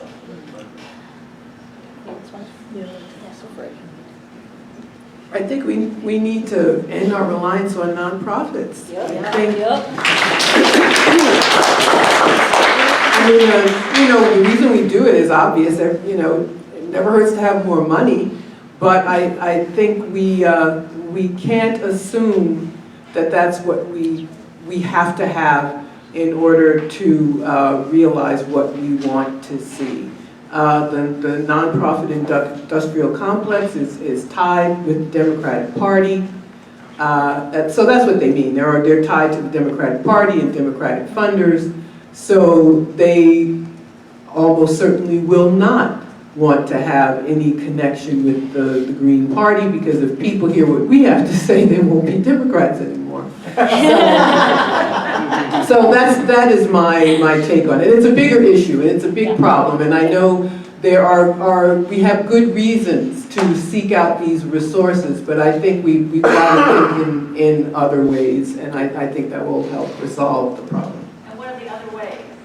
So, Anita, you want to to that? What are the other ways? That's a really good question. Okay, so one thing that I do is I do interact with a lot of folks who come from the nonprofit world, And I respect the work that they do. Sometimes they help people out in a very real way, day to day, and you know, we don't have the resources to do that. So I'm respectful, that's the first thing. If you want to knock down their walls, first be respectful about it, you know? But then the other thing is that, you know, there is no infrastructure that really exists for us to do this. We're building that. And I don't think it's going to be a one-size-fits-all sort of thing. I think it's going to be that we have microclimates, that we have communities where you will know the resources, you will know the people who are going to listen, you will know the people who may not give you 100% of what you need, but maybe will get you in the door someplace. And for me, that's where I have to start, and I'm sorry, but I don't think that's really a good answer. I agree with Anita that it's going to be whatever it takes, right? Like, people are going to do whatever it takes. You know, it could be anywhere from, like, you know, family and friends, cultural community networks. I'm going to plug Kali's breakout later on cooperatives. A lot of, you know, communities, including my own, have realized that, you know, nonprofit relationships are dependency relationships. And they are dependent on whether or not that stream of money is going to come from some rich white people. And when the rich white people don't want to give no more, then, you know, then you're screwed, right? And so cooperatives, and actually, yes, cooperative businesses, but like, again, you know, not geared towards maximizing profit, have been one option for a lot of people who want to be independent of that nonprofit dependency stream, and also get out of the very structured legal relationships that keep people tied into things like the Democratic Party. So yeah, I would, I'm plugging the cooperative panel later on, because it is one thing that people have been using to get out of that trap.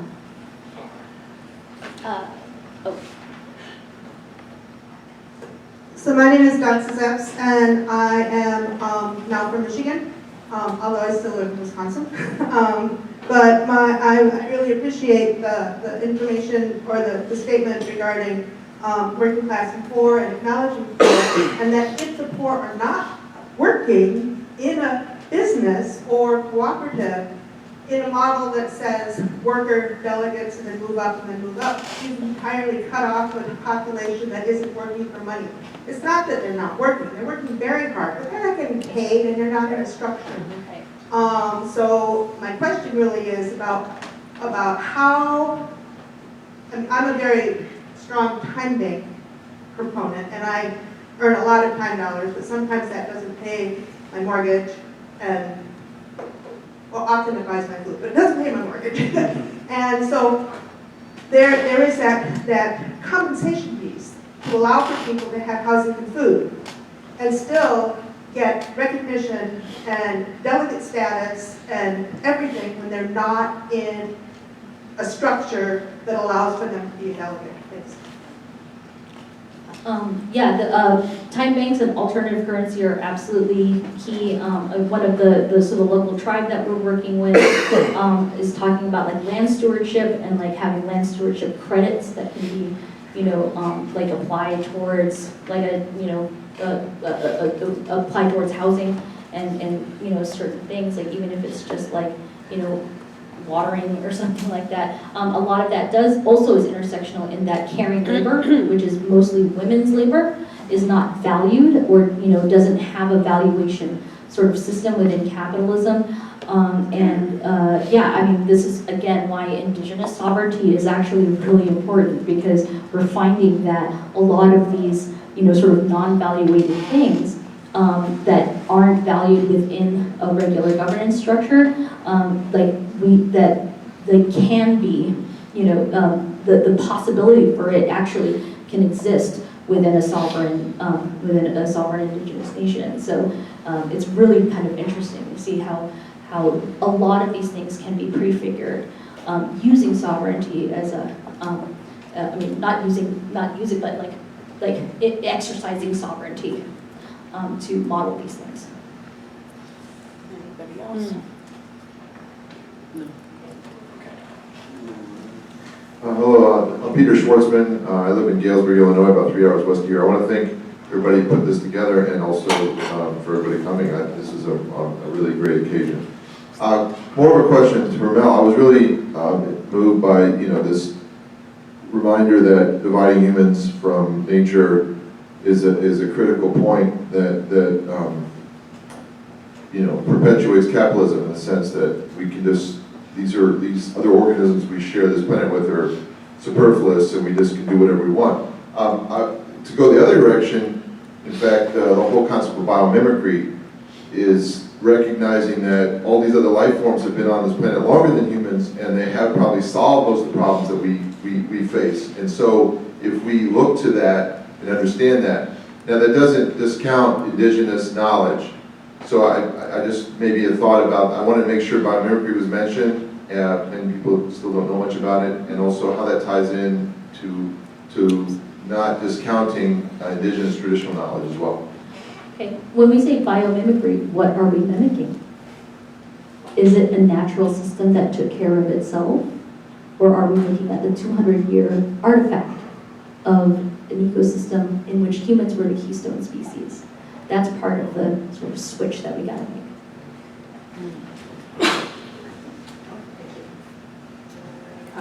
Good morning, Lori Matera from what felt like a long, long way. New York.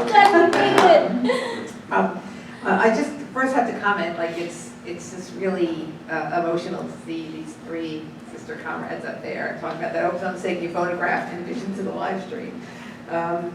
I think, being one of the current leaders of the National Party, I think this intersectionality kind of, is something we really have to grapple with. Practically, and also, in our platform, I think we talk a good platform on that, and I believe in our platform, and I think people who worked hard over the decades to put it together do too. It's that transfer into reality, and even looking at our own party, and thinking about myself, right? The question came up earlier about working in a variety of different communities, right? And there's always this, I know in the Green Party, my very local Green Party is not very diverse. And how do we connect with other communities that are really close, living in an urban area, and then thinking about these kind of the imposed capitalist patriarchal pecking order. So even in my own Green Party circles and other places, as a woman, I'm talked over. So to be careful when I go to other communities that maybe I got the lingo and I've got, I can talk a lot, and so that I'm not talking over the people in the communities that I have to listen to. And I think the issue of, I'm glad you put Bruce up there and, may refer to that article. I don't know if you were trying to be provocative when you said we need eco in front of socialism, but I think the answer that Anita came up with before when you were talking to Dave is that the people who are already suffering on these very, like economic basic survival, they're often in our minds or in the corporation minds or whatever, it's like they have to give up first to save the environment or to be sustainable. And I think we have to be careful about the language we use, because I think people's basic needs need to be met, which we know in general are not being met around the world, and here for 99% of the people in the very bottom 99% before we have the nomenclature of to being sustainable, whether that's on the personal level, we can talk a lot about that at some other time, or even on the community level where people have to make certain sacrifices or change their way of thinking about how they consume, right? And that it's the basic survival of food, of job, of clothing, of shelter that we have to pay attention to. And I'm struggling with how we present that as eco-socialism. Well, one thing that I think is hopeful that I would share is that we had a campaign in Toledo. I think the campaigns that we run and the candidates we run really kind of act as a glue to bring together some cohesion, because that's where you can have people, and most of our candidates, they're not affluent people. So they are candidates from a community and they bring that. And then they can talk about some of those real, maybe obscure to some of their community members, like what David said, and connect the dots for people. So I think our campaigns are really crucial to having a lot of these discussions, and I just watched one. It was not successful. She did not make it past the primary, but she talked to people. She was brand new at this. She didn't have the lingo down. She had the sincerity that we all bring into this. She had the sincerity to run for office and bring out some tough issues. And that I think is a real useful way of kind of connecting some of those dots. All right, we have a lot of questions. I saw Matt's hand first, but we also have a question from the live stream I want to go to. Go ahead, Matt, if you could be quick. All right, well, I think Anita, actually, what you just said actually kind of addresses a big part of my question. But what I was going to ask is, like, what can we do, since this is a conference by Greens, for Greens, like, I'm thinking, like, you know, I mean, a lot of these answers are, like, I think can be practiced by in our activism and with other activists in general, but, like, specifically, I can think of, like, my state party, we try to have a participation fund that encourages people, like, if we're going to have an event anywhere in the state, or even like something like this, that we try to divert resources to help people attend those events who might otherwise not be financially able to. Another thing we try to do is we always have a gender balance. Like if we have like our state committee, we have a male and female chair position, so that we make sure that there's gender parity in our decision-making bodies. And so I'm just wondering, like, how else can we develop those kinds of practices or those kinds of institutions within our party to make sure that the people who want to get involved aren't facing barriers? I do have one suggestion. One thing that we as party wonks can do is we can reduce the requirements necessary for the caucuses to become accredited. Right now we have a disability caucus that's trying to become accredited, and it has pretty much what it needs, but there should be very limited barriers to people from communities who are seeking to play a role in the Green Party, because they aren't just people who are going to work internally. They're people who are going to organize for us on the ground. And I have to say that I'm co-chair of the Latinx caucus, and it took us years to get off the ground. So one quick thing, administrative totally, is that we can reduce the requirements that people need to create a caucus in the Green Party. One question. Yes, so we have a question from a sister watching on the live stream. She lives in an area that she describes as very non-green minded, and she's looking for advice on how to start introducing elements of intersectionality and demanding space to be heard in communities where ideas like you've been discussing are very unfamiliar, and especially where men in particular are very hostile to women raising their voices. And she's the example of men around her in her community who just are constantly lashing out at Greta and bashing her. Yeah, that's a very tough question. I mean, I also am now living in a very conservative community, but that had a disaster, so now there's like a lot more openness because like they don't want to burn to death. So, but that is kind of one thing. I mean, I think you mentioned space, and space is super important. I mean, I think a lot of what you'll hear from communities, indigenous, Black and indigenous folks, and also immigrants, is the importance of land and the importance of physical space. Sometimes, again, these ideas are very alien to people unless they see it in action. Something like the South Central Farm, which was an immigrant farm that had, that improved the air quality. It had all these kinds of demonstrable benefits. Other pilot projects like Go Villages and these kinds of things. One of the things that Greens can do once they get to office is make public land available for that, and sometimes just having physical space to express what communities need and are and would like to do for themselves if given the space, is a really important thing. A couple of things. I think sometimes we have to step out. We can't wait for somebody to give us permission or wait for a group of people to come together. Sometimes we've got to be the one who steps out on a limb, which is very scary. But that's what we have to do. I think also we have to just look at our history. You know, people didn't always have money to organize. They didn't wait for somebody else. They got started, and those things can turn out well and badly. But I think it's important for us to have a little courage and to ask for help. But by asking this question is to ask for help, and to say, I am going to do X, whatever it is this person sees, whatever need they see in their community, who can assist me with this, but to be willing to be the only person standing on the street corner with the sign, or whatever it is that that this person wants to do. I also wanted to, you know, the whole Greta thing. I wanted to ignore it, to be perfectly honest, but there are good reasons to ask questions.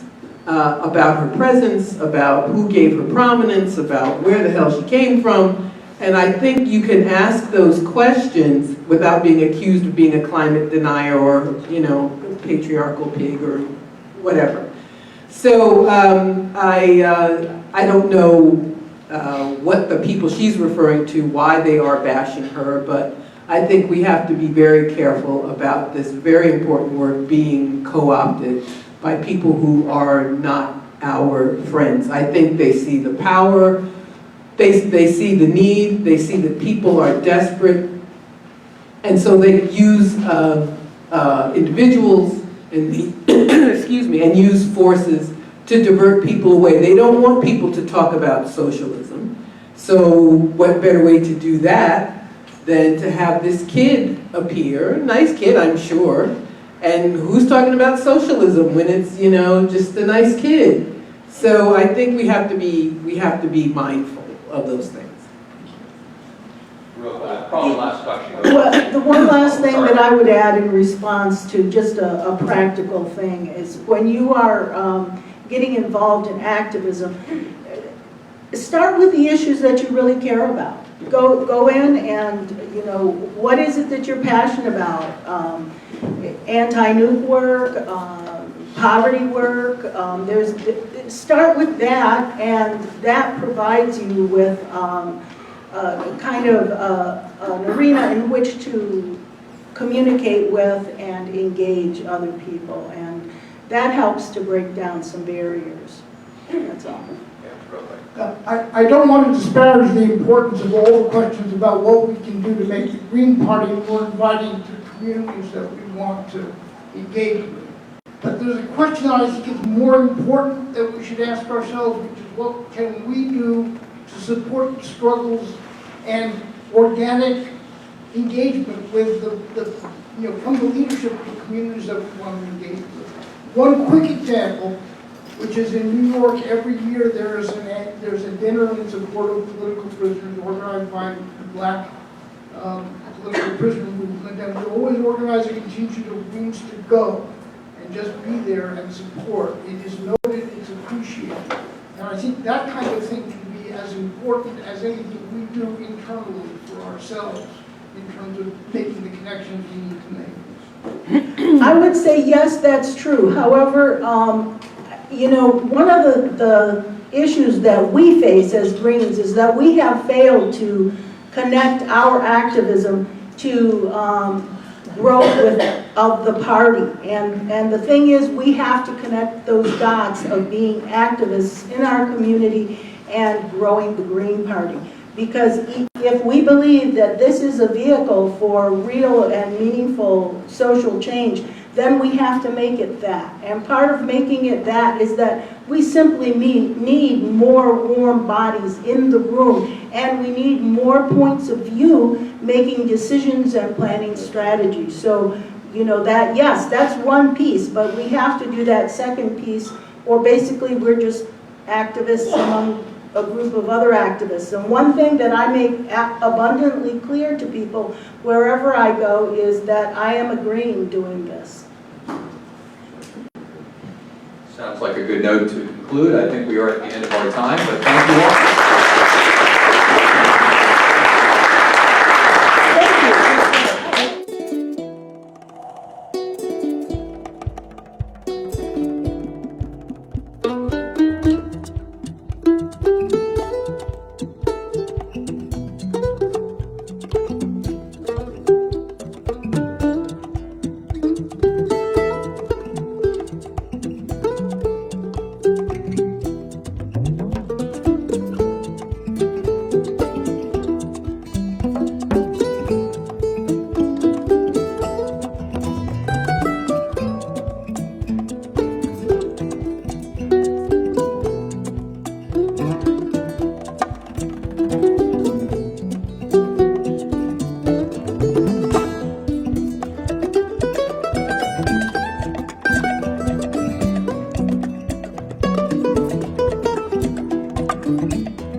political party. So take it away.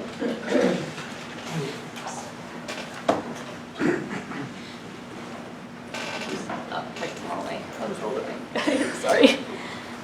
You know, definitions are important, and earlier we had this little conversation, this breakout conversation about defining socialism, defining eco-socialism. I happen to be an eco-socialist, and what works for me is defining it as this ecologically protective belief in ownership by the community as a whole of the means of production, distribution, and exchange, and all other means of human and planetary fulfillment. Now, this includes workers' ownership, of course, but there are some in our community who will not be workers, and it's a communal responsibility and ownership that we have. So when we talk about the role of the political party in this, in advancing socialism, there's a lot of scholarly back and forth on this, and my attention is drawn to the early days of the 20th century, the many movements that arose at that time. The third letter by Joseph Wagner and Leon Basilio in the compendium As to Politics. In that letter, the following statement stands out to me. The industrial workers of the world fulfills their role of a political party of socialism by that it aims at the cooperative commonwealth and it teaches the class struggle on the industrial field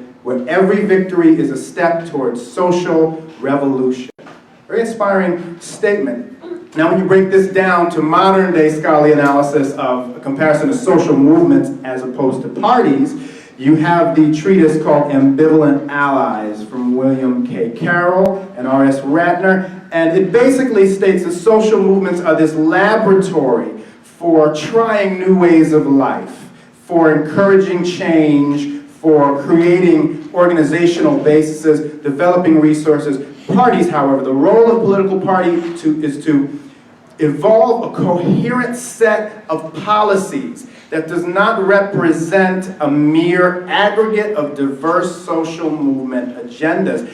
They can synthesize the demands of social movements. They can unite under shared values, and they can present a viable model for grassroots democratic engagement. And I feel as a Green, as eco-socialist, we see each of these approaches represented here. The Green Party presents a consensus platform from which we can make coherent eco-socialist demands, such as the Green New Deal, single-payer health care, a universal right to housing. It unites us under shared values, the 10 key values. It presents a viable model for grassroots democratic engagement. All over the country, we have grassroots groupings of Greens, say that fast 5 times, making democratic engagement happen and registering people to vote, recruiting new Greens, mobilizing participation, and engaging in this active effort to harness the power of the state democratically to achieve eco-socialist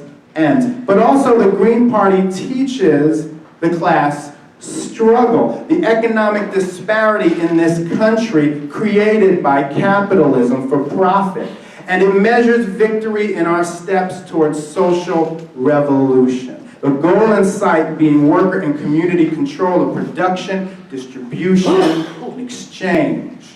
So how does that work in practice? Well, I'm a member of the Youngstown, Ohio School Board. For those of you who do not know me, I'm Dario Hunter. I'm also running for the Green Party presidential nomination. But in my community, where I have about 5,000 or so children that I serve, I fight for students that have had their future stripped away from them. They're subject to a state takeover that takes parent and public voice and choice out of education, and it holds everyone captive to a predatory school-to-prison pipeline. In fighting that, I'm informed by the Green Party's principled stance against privatization, which is also informed by the value that we place on social justice and equal opportunity. Together, as Greens, as eco-socialists, we aim to protect local, community control in public education. And we address educational racism, the system by which our students are cheated out of resources and limited by the racism of lowered expectations. Now, in addressing those issues, the grim future that a racist and corporate control system is attempting to hand over to our children, the system by which our students are cheated out of resources and limited, we are addressing the larger environment through which children, adults, the entire community find themselves. And we're addressing this through clear, action-oriented values. And now this has to focus on challenging, essentially, the limitations placed on democratic choice. If we're going to have community ownership of all the means of fulfillment, then we must start there. And we see around us such efforts as voter ID laws in Ohio, efforts to purge voters off the rolls, very active. Through racist voting laws and practices, the system, funded by corporate capitalist masters, seeks to take away the choice and the voice of the most vulnerable. Instead of owning your future, the corporations bankrolling so-called representatives attempt to own you. And then they can do whatever they want. Whether it means preying on you with predatory banking and lending practices, redlining your neighborhoods, polluting black neighborhoods, cheating minority neighborhoods out of decent health care, or committing genocide against our people through law enforcement. Together, as Greens and eco-socialists, we mount this concerted effort to demand that it stop and that the remedy to it be community ownership and responsibility for progress. That's why the Green Party, a party that refuses corporate money, believes very strongly in that value of kicking corporations out of politics. It's why we believe in the need for proportional representation and ranked choice voting so you can get true democratic alternatives to the two-party system, feeding corporate greed and selling out our communal future. Now, as a Green campaign, I also believe we have to reform access to justice. We have to overhaul a broken public defender system that emphasizes this gap between the haves and have-nots, this class struggle. We must advocate and agitate for holding those in law enforcement who treat our lives as of little value, fully accountable for their murders. No more show trials for the press, followed by quick acquittals. We must have strict laws for liability and direct democratic community oversight for something as important as policing. And in asserting community control, we support, we demand reparations, for instance. Not just a check, but a genuine reparative process, a repairing process, including investment in education, HBCUs, infrastructure in minority communities, minority businesses and co-ops. In short, what we're talking about is community empowerment to replace the demoralizing colonialist capitalist system that we have experienced for centuries. And because we as a party and as eco-socialists have no interest in subjugating peoples on the other side of the world, but in uplifting and empowering all humankind, we call for an end to war and an end to investing in a massive military budget instead of investing in peace and an educated citizenry here at home, which is our strongest defense system. You see, we in the Green Party believe it's not enough to talk about opposing such scourges as white supremacy. We believe we must topple the regime. And this is the revolutionary streak in us. We also believe that you won't do it by giving your vote to one corporate sellout over another. If your choice is between an open white supremacist and a candidate who smiles at your events but still takes money from the same interests that sell out your rights, your advancement, even your health, that is not a real choice. It's certainly not an eco-socialist one. In this day and age, not in 1965, black women earn 61 cents to the dollar compared to white men. And with a broken EEOC, with the broken vestiges of a system that's supposed to protect people against discrimination, your chances of being able to fight it have been diminished. We have to strengthen you. We have to strengthen unions in this country, and we have to strengthen workers' rights. We have to reform the EEOC. We have to achieve a livable wage. And we have to introduce stricter laws to put an onus on employers as well as our government for dismantling the vestiges of discrimination in our workforce. We understand that we must provide for all by providing for single-payer health care rather than a corporate marketplace system. We must end racism in health care, including a lack of adequate health care facilities. We must revamp standards to address the issue of doctors who treat minority patients differently. And part of how we will address healthcare racism is by investing more in minority doctors, investing in education, and investing on an individual student basis as well as, for instance, medical colleges affiliated with HBCUs. And of course, all that's going to be aided by the Green Party's promise of free college and pre-K education for all. Now, I'd be remiss if I didn't mention the Green New Deal, the plan through which we address pollution and climate change affecting vulnerable communities and tackle this man-made climate change issue head-on by ending fossil fuel use and creating millions of jobs in clean energy as we endeavor to save the earth. Through a coordinated eco-socialist effort, the Green Party positions itself to be the party of justice, justice for the earth and all its people. That togetherness for the sake of community ownership and responsibility for our future is as much a cornerstone of our party as it is, I believe, a hallmark of eco-socialism. Thank you.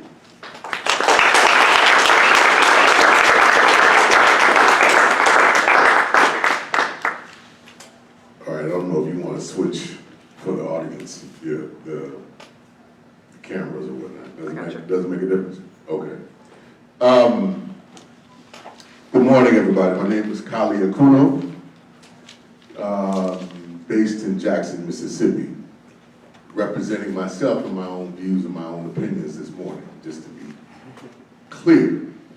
And I make that known so I can talk all the shit that I really without other people having to bear certain fronts of it.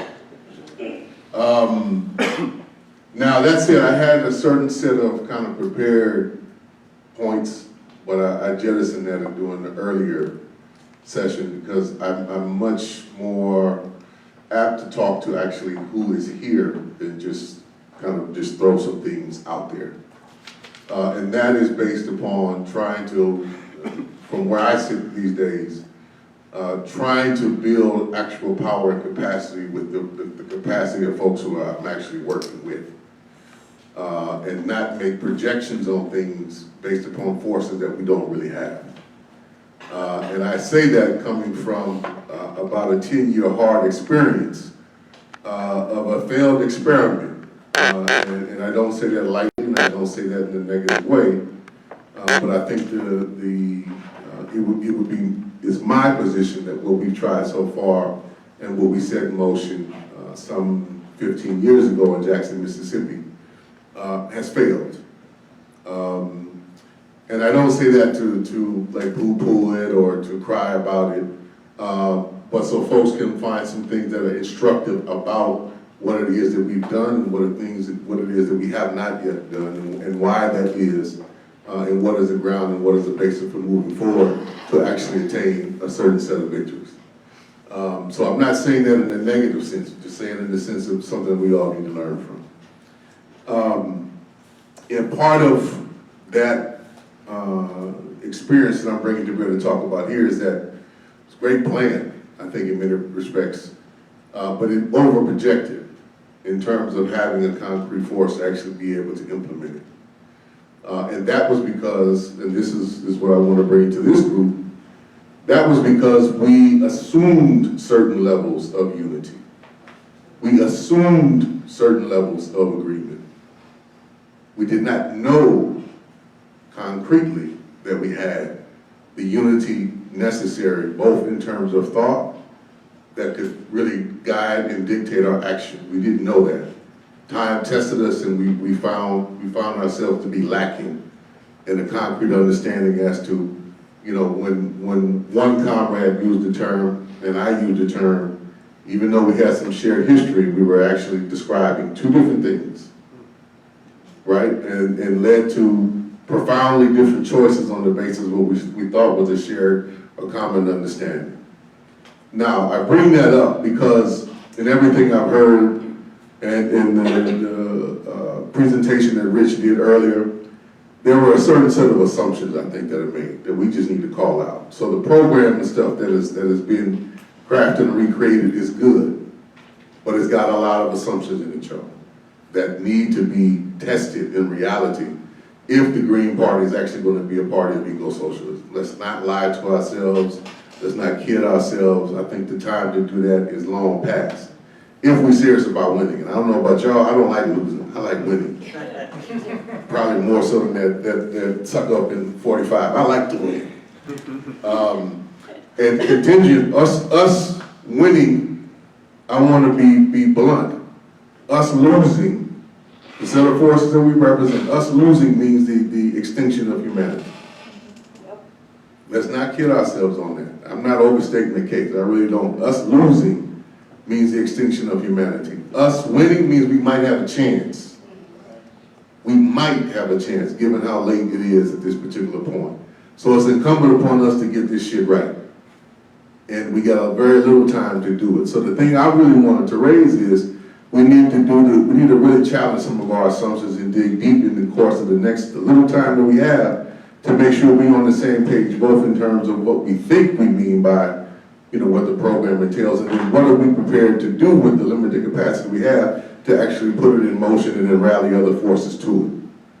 Like, that is the bottom line. Now, we can't do that absent of a real conversation about power that's come up a couple of different times.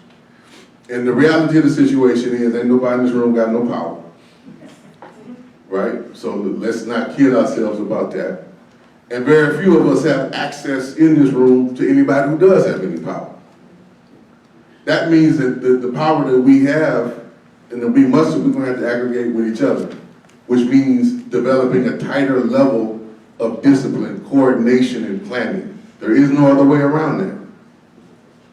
And we might want to skip some things, but really ain't no other way around it but going deeper with what we got. And recognizing, starting with this, don't poo-poo it. This room might not be no bigger in 2 or 3 years.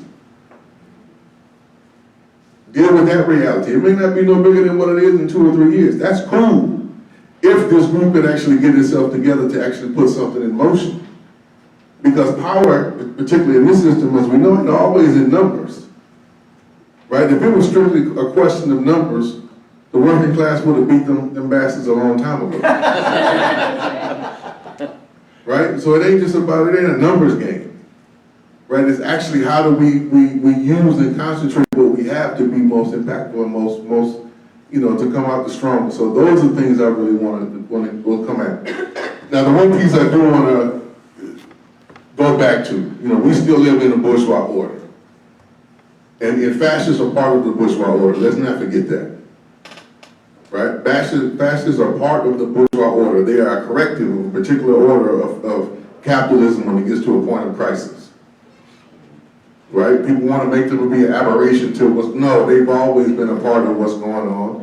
They've always been a core element of how the capitalist world system functions and how it manages certain particular areas. Right? And they want to perpetuate this illusion that if we fall into this notion, put it this way, democracy then becomes only a thing of the core countries within the imperialist framework. And democracy is never possible within the colonized world. So be careful about how we utilize some of this framework, because what we would call fascism has been around since the end of World War II in almost every place else except for Western Europe and Western Europe and the United States. It's been imposed on pretty much everybody else. Now it's just that it's coming home to cannibalize us, those who live here. But I would question, the community in which I represent and within the body that I live in, we've always had to suffer under certain types of fascistic conditions, even within the so-called democracy. So we need to dispel ourselves of certain notion. But anyway, get back to the point. The role of a party is the contest for power. I just want to go back to the old definition, because that's the question that's at hand, right? It's the contest for power. And I think if we try to skirt around that and find liberal ways to do it, then we miss the point of what we're actually here to do, is to figure out how to become a more powerful vehicle. And I'll go back to the particular point. Us getting consolidated is the first step in what we need to do. So any work that's heading towards that particular end is what I want to push the conversation towards. And that's both ideologically and politically. Not just on the level of policy. Because I've heard a couple of different things and I'm offering a counter to that. Like our thing, I think it was not to call names, but I got you. What you were saying about, it's the shaping of policy. Policy comes after we have a clear perspective on strategy, policy becomes after we have a clear sense of what our power is in order to move the strategy. So there's some steps before, I think, actually trying to say we want to sharpen up policy that we need to take. Now, where I think, and then I'm going to stop, because I could go on for a while, but where I do think, going back to some of my earlier comments, I think it's a profound opportunity that the fascists are going to put socialism out as a major question here going forward. Like, that's a major opportunity for us. But only if we are clear on the question they got raised, well, how do we define eco-socialism? It's not just a question of how do we define it, right? What are we prepared to do programmatically and strategically to move some things forward? So just having a definition is not enough. Like, we really need to learn at some point, if it's 50 people in here, what are us 50 people willing to do in the course of the next couple of years to actually move a particular agenda forward? That's the real question. All the other abstract stuff is great, but we really got to find some way to put some pedal to the metal in the real world, right? And that is organizing people, building our particular bases wherever we may be, and then executing our program. So where that might lead, that's just a concrete thing, to not leave it on the abstract. We are best positioned, the folks I know in this room, I don't know you all individually, but those of you who I do know that we are very well positioned to come up with some of the sharpest thinking, both strategically, politically, and ideologically, around framing the Green New Deal that could be out there. That's a strength that we have, that's a power that we have. How do we then take that, craft it into something powerful on a national level, and then develop the strategies to then go into all the different spaces where there is a contest being raised about framing the Green New Deal, present that on the state level, right, the county, parish, or borough level, and the municipal level, and to be able to move the agenda in our direction and be strategic about that. That's separate from the question of raising the party. I'll bring that up later, I'm running out of time. But I think that's the first concerted thing that we could do as an example by being a more consolidated force and actually functioning as a party.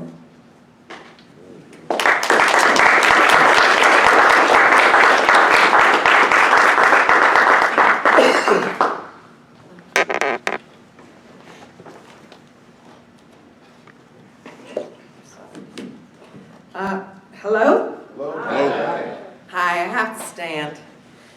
I get so emotional. And I'm so excited by the way, my name is Sherry Honkala, and I'm a member of the Green Party, and I've ran for several different offices, and the reason I'm emotional is because I think Kali is right. I think we're in a room with some of the smartest brains, and I think that if we're serious and put our heads together, not kind of sorta, we have to win this thing. So, you know, I'm going to steal a page from something that Anita said, which is, I think it's important to tell you a little bit who I am whenever I step in front of a microphone, because I think it's important to put things constantly in context. Because at some point, we have to see more people in these rooms having these conversations. So, the quick snapshot update on my life is, you know, I have a 17-year-old boy that has 2 disabilities. We had to send him by way of PayPal money so that he could eat. We put together some money, got in a van with no clear understanding how we're going to get home. Only because we think it's incredibly important that we're here having this conversation. Not somebody else for us, but that we're a part of this conversation, because literally our lives depend upon it. You know, when we talk about the role of the political party, the role of a political party right now, you know, I have to be honest. Sometimes when we start talking about the policy stuff, right, I start to envision the character in Charlie Brown where somebody's going, wah, wah, wah, wah, wah. Because, you know, every day that I go outside of my house right now, I'm living now at ground zero. You know, whenever I thought my life couldn't get any harder, it got 10 times harder. I'm living at ground zero of the opiate crisis right now. They're proposing 2 blocks from my house to pilot the very first safe haven shooting gallery in the country, right? Well, they're not going to propose doing that in a hospital where there's other medical professionals or stuff that can help somebody, right?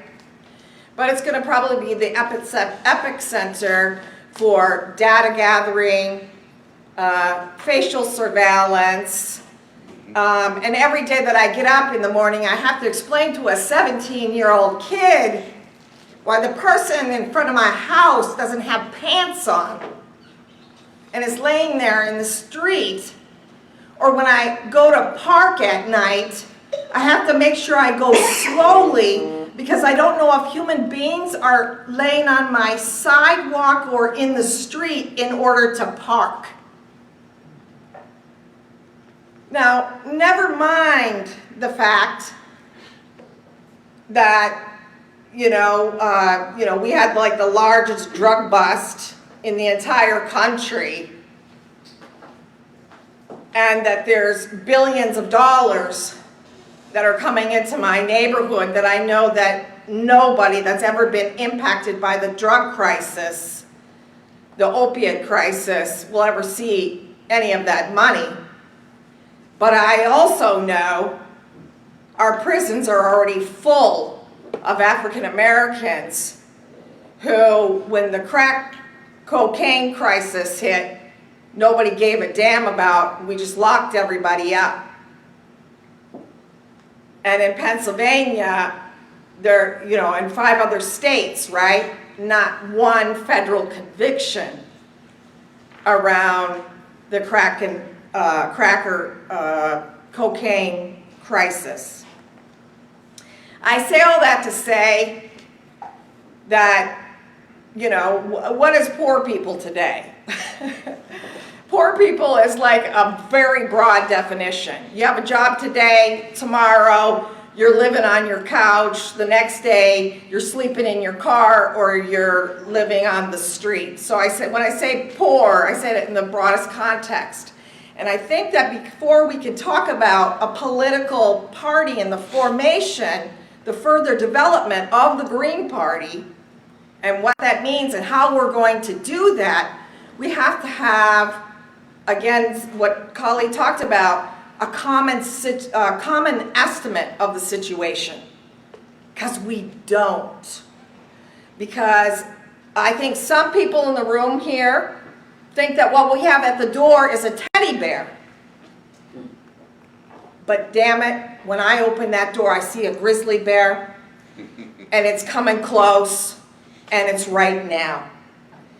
And so if you don't have a common estimate, you're not going to suggest the same kind of steps about what needs to happen next. And that's where we need to have that internal struggle. And we need to have that internal fight. And it's that question that's going to determine what kind of role a political party is going to play in this period. Are we going to be the midwives to give birth to the most powerful, multiracial working class in this country that's going to take on empire or not? That is going to be the question. And are we truly going to become the moral compass for our class? Because I don't see it happening right now. this question of the nonprofits, right? Literally, these bastards have these vultures. I call them foundations. And the vultures, these mega foundations, and I don't gotta worry about it because they already told me, eh. So, like the Ford Foundation, right? The vultures, whenever they see anything that's independent, that's arising anywhere in this country, they swoop down, boom, and they throw that money right there. And anything that was new and rising up and beautiful and talked about existence and flourishing and giving people political independence, they have to squash it. Well, guys, I'm sorry, this is a period of political polarization. That's what time it is right now. If we don't, it's not enough to say like the Democrats and the Republicans, you know, they're the same thing. And that's what we're up against. We need to pull back the curtain and start talking about all of the nonprofit industrial complex organizations and so-called progressive media outlets, and you name it, and we need to begin to start to put a face on it. Because could you imagine a fight against slavery that didn't identify the slave masters? That didn't identify those that were standing in our way. So it's actually really a time of courage. It's a time of courage and us questioning ourselves and each other. And I know that if we don't begin to take that challenge right now, that it's all over with. In the meantime, those of us that are on the edge of survival in this country have no other choice but to use everything that we do as a teaching moment and to go forward and try and be pioneers. Either we organize collectively for our common survival or we're going to die. We need to organize together to take back land, housing, food, and all of the basic necessities of life.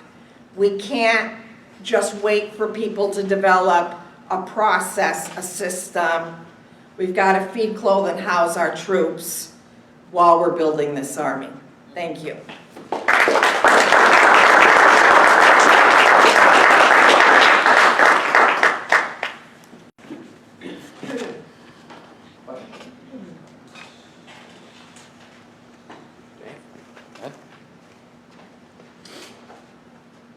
Thank you.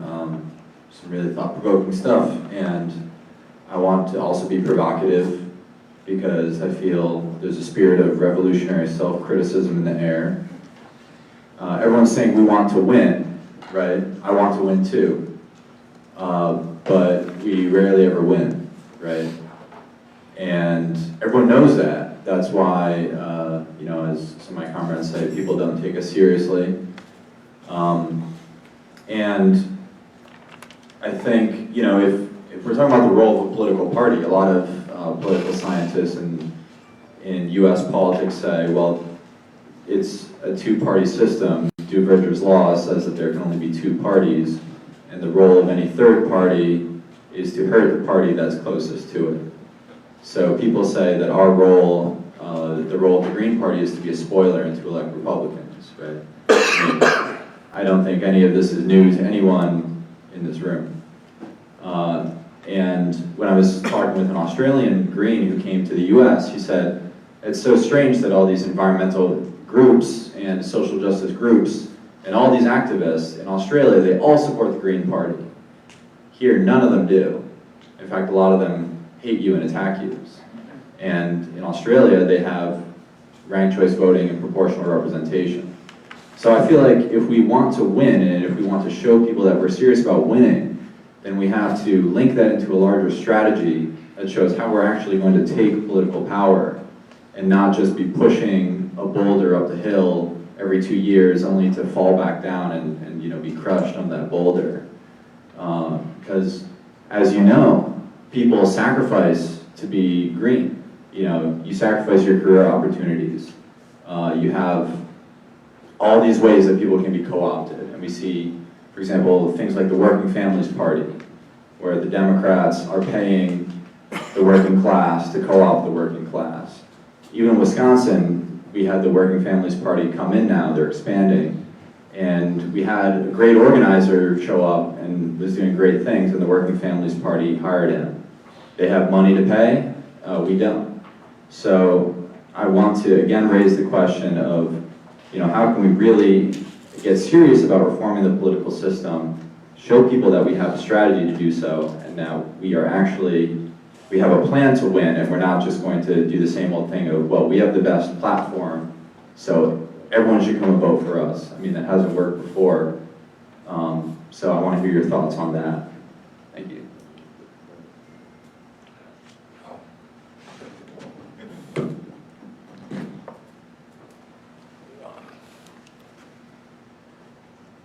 Well, here, use this one while I fix this one. I just want to say that I feel strongly that we could recruit like a gajillion people overnight, but I think we continue to focus on the wrong people to recruit. I don't think it's gonna be that simple. Not necessarily what you said. But in regards to some of your question, I'm gonna go back to a point that Sherry just made. Like, you couldn't fight slavery without identifying the slave master. And we have to recognize the extent to which the social movements in this country have been bought by the Democratic Party through the form of NGOization and nonprofits. Yep.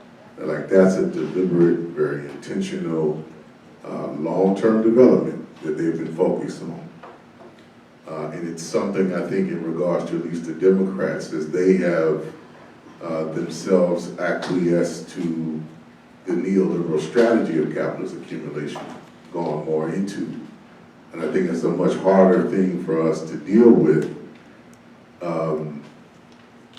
You know, we got to deal with the reality, and some of us live, work with folks who are in nonprofits, etc. All of them, and I do mean all of them, even the one that I work with and work for, they're all instruments of neoliberalism. Number one, I think we need to come to grips with that. Now, why do I say that? Because for the last about 30 years, they've hidden a particular reality of really late-stage capitalism. Like, what would some of these folks be doing if the philanthropic capital, finance capital wasn't diverting some of these funds? Where would they actually work in the structural economy? Probably wouldn't. So it's masked a deeper dimension. But why do I bring that up? It's going to be hard for folks in reality, and I can tell you from our experience, it's going to be hard for folks to leave this machine, because that is how they are getting paid. That is how they're living. That is where they see access to power being vested. And most folks, we have to recognize, in life, most people want to choose the path of least resistance. Not most, least resistance.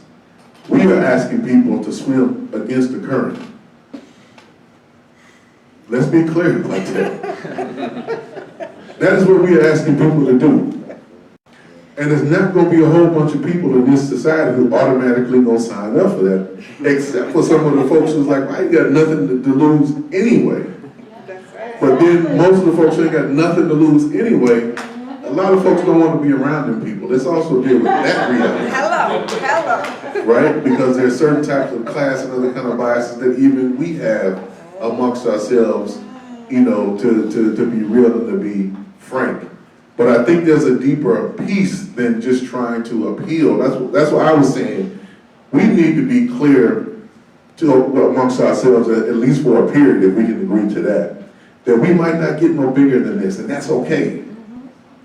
Like, that's actually okay if we focus on being productive with the limited things of what we can can do that will actually strengthen us strategically and positionally down the road. Right? And not necessarily, may not be a period where we try to do a certain level of mass engagement, but a level of focused development and engagement. Right? And that's a different type of question and orientation. Because I can tell you where I'm from, most folks ain't leaving the Democratic Party no time soon, because that's where they see their bread, beat, and butter. And that's the reality. That don't mean I don't continue to struggle with them, or we shouldn't, or wage certain kind of political and ideological struggle. That has to be waged, because I'm ultimately, like you are, trying to convince them, these folks, they ain't got your best interest in mind. And, you know, the coyote or wolf still gonna eat you.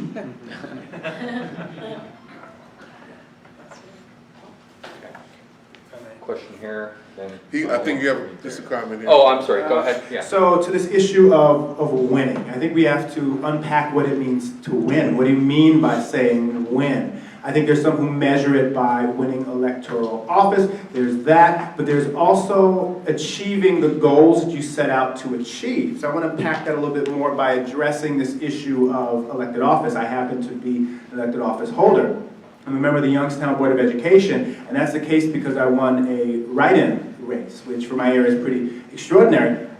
The kind of response that we got in terms of voters writing in my name, and it's a new experience for just about everyone in my community, and it was completely unanticipated. What happens when that happens is that people get to see what it's like for Greens to be in leadership. And that's a very different picture than simply pitching to them ideas from the outside. And so one of the initiatives I'm engaged in is something I call See Greens Lead, or hashtag See Greens Lead, this larger strategy to get people elected in community offices and smaller community offices so that we have this groundswell of communities recognizing what it means for Greens to be in leadership. I think that's going to be impactful in the long term because they're used to receiving political messages in the same two-party packages. It's been the case for generations. Now, unpacking further what it means to win, we're out here to advance the cause of ecology, of the environment, and of social revolution, social justice, racial justice. And there are ways that we can win at that without winning elected office. In my community, I'm engaged in efforts against anti-fracking, and with the group Frack Free Mahoning Valley, we've put on the ballot numerous times anti-fracking initiatives in the Youngstown area, and it's raised awareness in our area, and it targets an issue that's important to not just Greens, but the cause of ecology as a whole. And these are ways that we can work towards the same aims and the same goals and bring people on board with common values. So I believe strongly we have to approach it from both directions. Seeking to win elected office and raise the profile of Greens, but also seeking to promote our values and achieve our goals by working together as Greens on those causes and with anyone who has common cause with us to help save this planet and to help advance the cause of justice. I've been at this Green Party thing for over 30 years. And I've talked to a lot of people who like our platform, like our morals and what we stand for. But we can't win. You know, people that don't have power feel like they can't take a chance on us unless we can show them we win. We can win at the local office, a lot of levels, but we need to win partisan seats. Okay? We need a presidential candidate every 4 years because that's required to get ballot status for a lot of states. You got to have a presidential candidate. Oh. But in between your presidential elections, we need to pick some winners. They did it in Canada. Theresa May moved from somewhere in the Maritime provinces. She moved to Vancouver, where she knew she could get elected. And she got elected and became the face of the Canadian Green Party. Caroline Lucas is the face of the UK Green Party. We need a face. Our party of something that was a winner.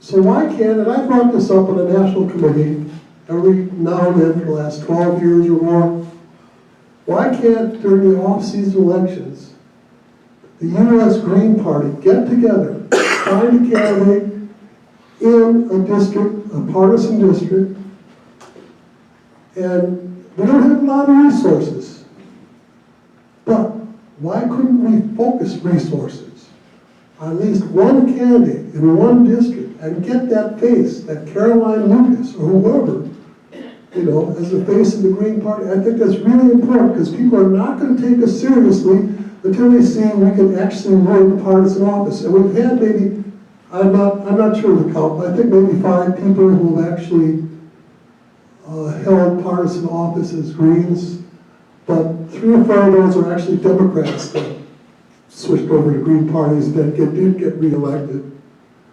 So, what do you guys think of that idea? Or you can join Sherry Honkel and Jill Stein in Philadelphia in front of the federal building about the corrupt voting machines that they're just going to implement regardless of the lawsuit. I just say that to say it would be great if we weren't, you know, it's not just that the Greens are incompetent. We're up against real things, and I'm saying that as a woman that finally came to the realization that I couldn't be elected because they just they indicted 4 people. When I ran for state rep, they turned off the machines, and you know, probably in another 2-3 years, more people will get indicted and go to jail. Whoopee! I didn't become the state rep. And nobody will ever know about it, and we didn't have like another $20,000 to challenge it legally. But that's the Democratic Party, and that's the United States of America, and I now know that all the years that I spent going and being election monitor in Venezuela and in El Salvador, we should have had that apparatus throughout our entire country. And we really need to, so I'm not joking around, I'm dead serious. I mean, we've got a democracy problem and a safe and fair election problem in this country. And again, it comes back to like what are our priorities, and that's what we have to figure out. And based on that, it depends on who's in the room and what their suggestions are going to be on in terms of like what is our priorities. You know, I've always felt strongly that, you know, the South and small towns are for the grab if we got organized. Same question? I mean, there's parts of what you raised, I disagree with the premise of it. But even to get there, having said that, a level of consolidation will be needed to actually push anything forward. And there's 2 levels that I'll address. Number 1, going back to the point about winning, be very careful with that whole piece. Because you can get somebody in office and they'd be totally unaccountable to you. Completely. Or a whole bunch of other people too, right? But they can be completely unaccountable to you. So they may be yours in name, but then do everything they can to undermine your actual platform and program, and then make and discredit you, right, in the eyes of folks who are not following the details or understand that you're just another set of corrupt forces in place perpetuating the system. So if there is no accountability mechanism, and that's very hard within the system that exists within the United States, that could be also a road to nowhere. The other piece is, if you're going to do something like that, the folks in here and the apparatus needs to be committed to throwing down on the resources to make sure that that is something that's going to be sustainable. And let's be blunt, that might be the way that you have to force accountability.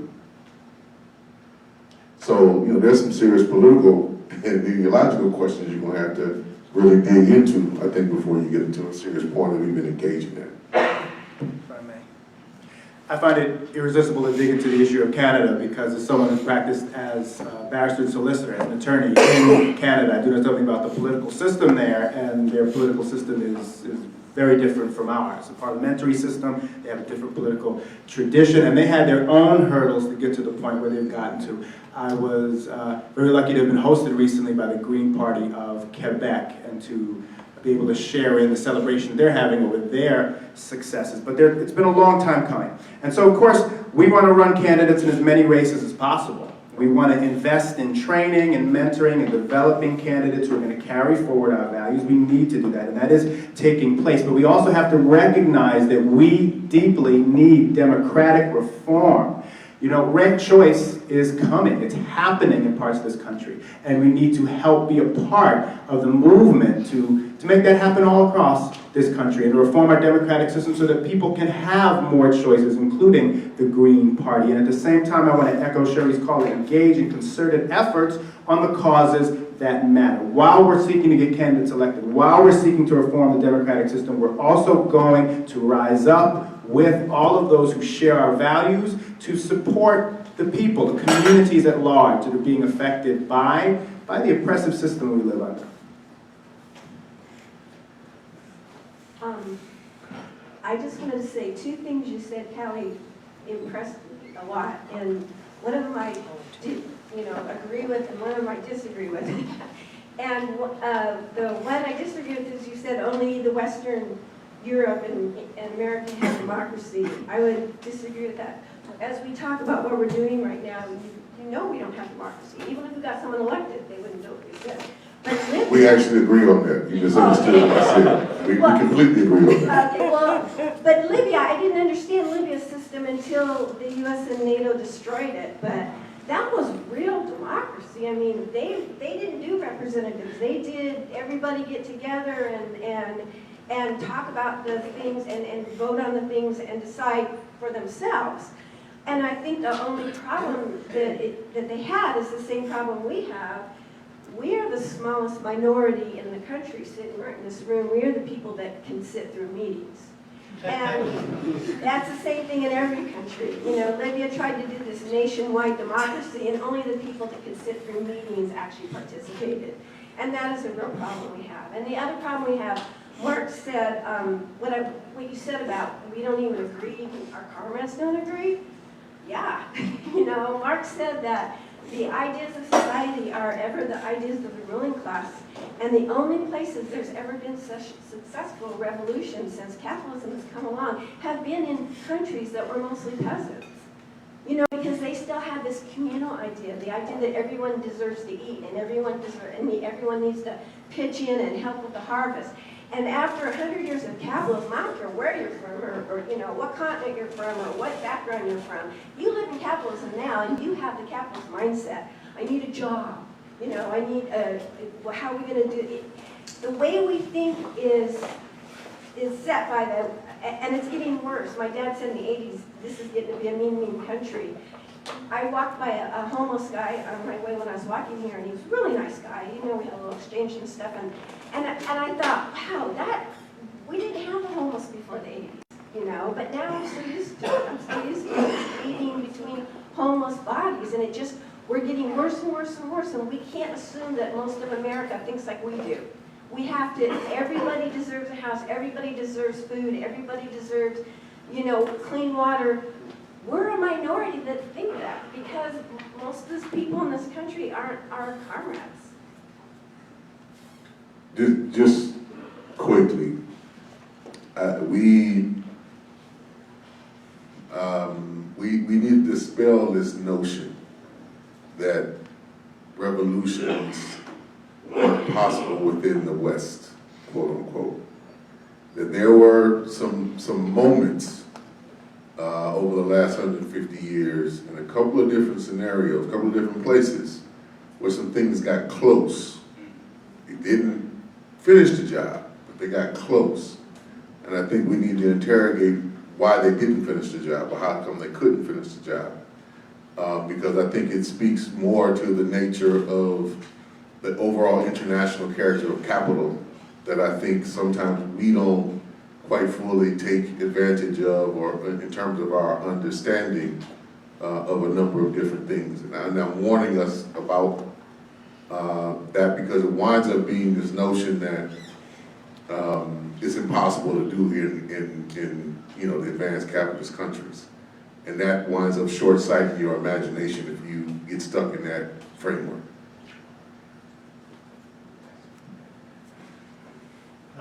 Good afternoon. My name is Barry Feldman. I'm not green. I am from Chicago, and I'm affiliated with Symbiosis and Extinction Rebellion. I'd like to really appreciate Kali's comments. I think they really struck me to the core. And I appreciate the comments about ranked choice voting, which I think are very important. I'd just like to offer the thought that that we live in a society with basically a rigged economy and a rigged electoral system, and the participation in each is very problematic. I don't want to call out the Green Party what's happened in the past, but I do ask, think about the future strategically, and what the best way you can go forward is. And in that respect, in terms of Rich's typology that I offered before, his mention of Gasparovitz and Next System. Next System recognized a paper written about dual power by the founders of Symbiosis, I guess tuning their horn a little bit. But dual power is a strategy of approaching the rigged nature of both the economy and the electoral system that that I've been looking into a lot. It has to do with, I think, very important for the left in terms of figuring out how to aggregate our forces in a coherent way. And I just say I'd like to think that the Green Party could consider maybe less electoral orientations in the short term that that could build that direction. Thank you. All right, we are actually at 12:15. I know that and that is actually our break time. We did have somebody wanted to ask online if we did it real quick. Can we let a woman ask? Is it on? Woman on? We started 5 minutes late, so we can. Oh, okay. Gloria's Give a got her little. hand up over there. Okay. Okay. All right. Let's. One Yeah. woman. Thank you. So some of the questions or some of the comments that were raised make me think about more questions and why we're here, right? And it's not going to be enough time, so we have to figure out a way how this continues in a dialogue that has a base as opposed to presentations, which we often have to go to. So Kali said tighter discipline, coordination, planning. I come out of organized democratic centrism Marxist group, and that didn't work after a while. But I got to the Green Party, it was like a kid who went to college away to school. It's like, whoa, I can do anything, I can say anything, there's all sorts of things here, decentralization.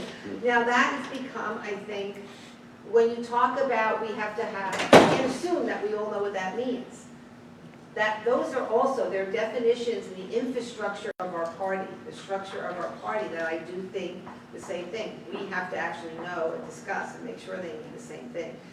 I think we need to, on the electoral side, I think we do need somebody to win an election for a variety of reasons, even though it's not going to change the world, or change the country, or change that city.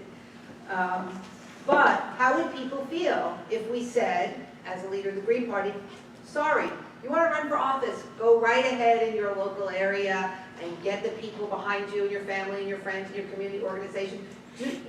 You may not apply for any money, the few $100s that the party gives several candidates. We are not going to put you on our website and have a rotation of candidates. We are going to drill down on those 1 or 2 candidates that as a party, however we decide that happens, made that choice like they do in other political parties in other countries. So does that fly in the face of decentralized in terms of our party or not? And so I really want to talk about this because I do think that if we want an electoral win, we may have to make those kinds of decisions. The other thing is I agree, we may not be any more numbers in this room a couple of years from now. But how will we continue to be in that place of the social movement participants, connecting with the communities in the way that Sherry does in her organization, and also have the kind of infrastructure where we take power. I'm in the Green Party to take power. I don't know if everybody's in the Green Party to take power, so that is another discussion. Maybe I should say share power. No, take power. Change the system, take power. Only thing I would just add, because I know we're out of time. Discipline does not necessarily require democratic centralism. Right? Like that's a notion I think we need to dispel. Now I'm personally not against democratic socialism. I've been on the good side of it and the bad side of it. So, both things are tools to accomplish somebody's political or different forces' political agendas, right? So it's kind of democracy for what? I'm one of them kind of people, democracy for what? And I want to say that because there are certain levels. I think when I was saying discipline earlier, some people might automatically assume that points to kind of more of a Leninist tradition. You can either take it that way, and that's cool with me, or not, because it doesn't necessarily require that. And there are many forces which I would consider profoundly more disciplined than anything I've ever seen in the United States, which abhor Leninism, for example, or fight vehemently against it, but are some of the most disciplined forces you'd ever see on the planet today. So I just want to put that out, because rather than having some abstract debate around the old school forms of organizing from the 20th century, doesn't negate the fact that we need discipline. Now, how we develop that, right, and how we practice that amongst each other and accountability amongst each other, that becomes an open question, not an old question. And my last 2 cents, I just want to re-put out there that, I think I said we have to have a common estimate, but I don't know if I said my estimate. I said that the grizzly bear or whatever, but I think this question of the growing number of permanently unemployed in this country due to electronics and technology, I don't think we've had a serious conversation about what are the implications around that. And two, I want to say that I think the role of, for me, the only reason I'm in the Green Party, I'll be up front, is I really think that it can be used as one of the paths towards power. And I think that means that while we're being the midwives and helping to figure out, collectively together, how do we build the kind of society that we want to live in. And I want to live in a society that's all about sharing. That's why my mom named me Cher. So I think that there was a point and I lost it, but anyway, that anybody that comes in, when you guys talked earlier about intersectionality, right? Like, people come into the Green, that are connected with me. They know that I'm a revolutionary. They know that I'm a member of the Green Party. They know that I'm trying to build a poor people's army that's not like the nonprofit industrial complex, that's more like the indigenous in Chiapas. So the thing is that the role of the political party, I think, can also help help people develop that moral compass and help them understand better that there's an economic than political, different stages towards revolution. If I may.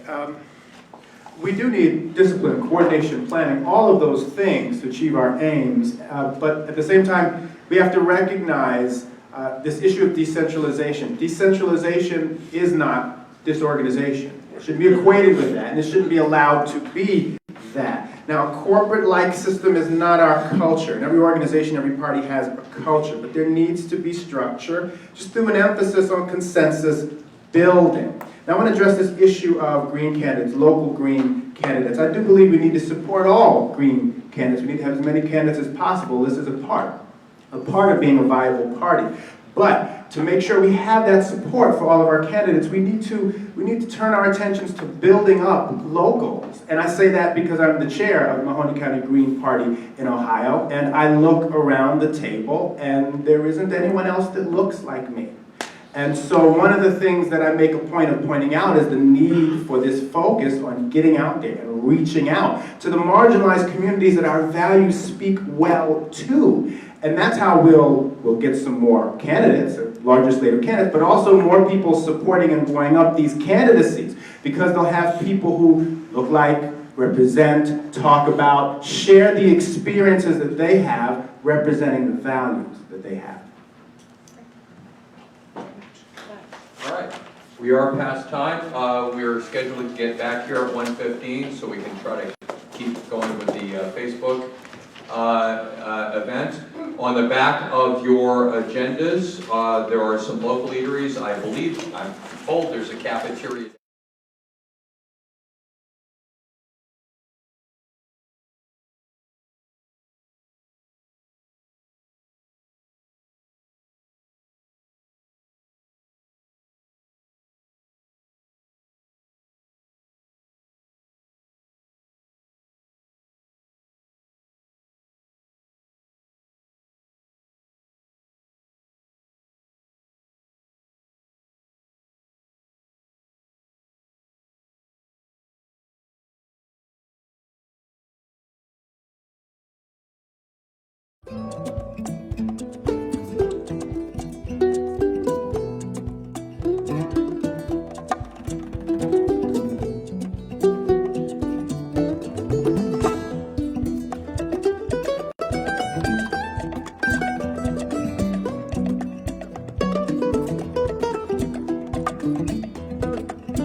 Gloria, look at Michael.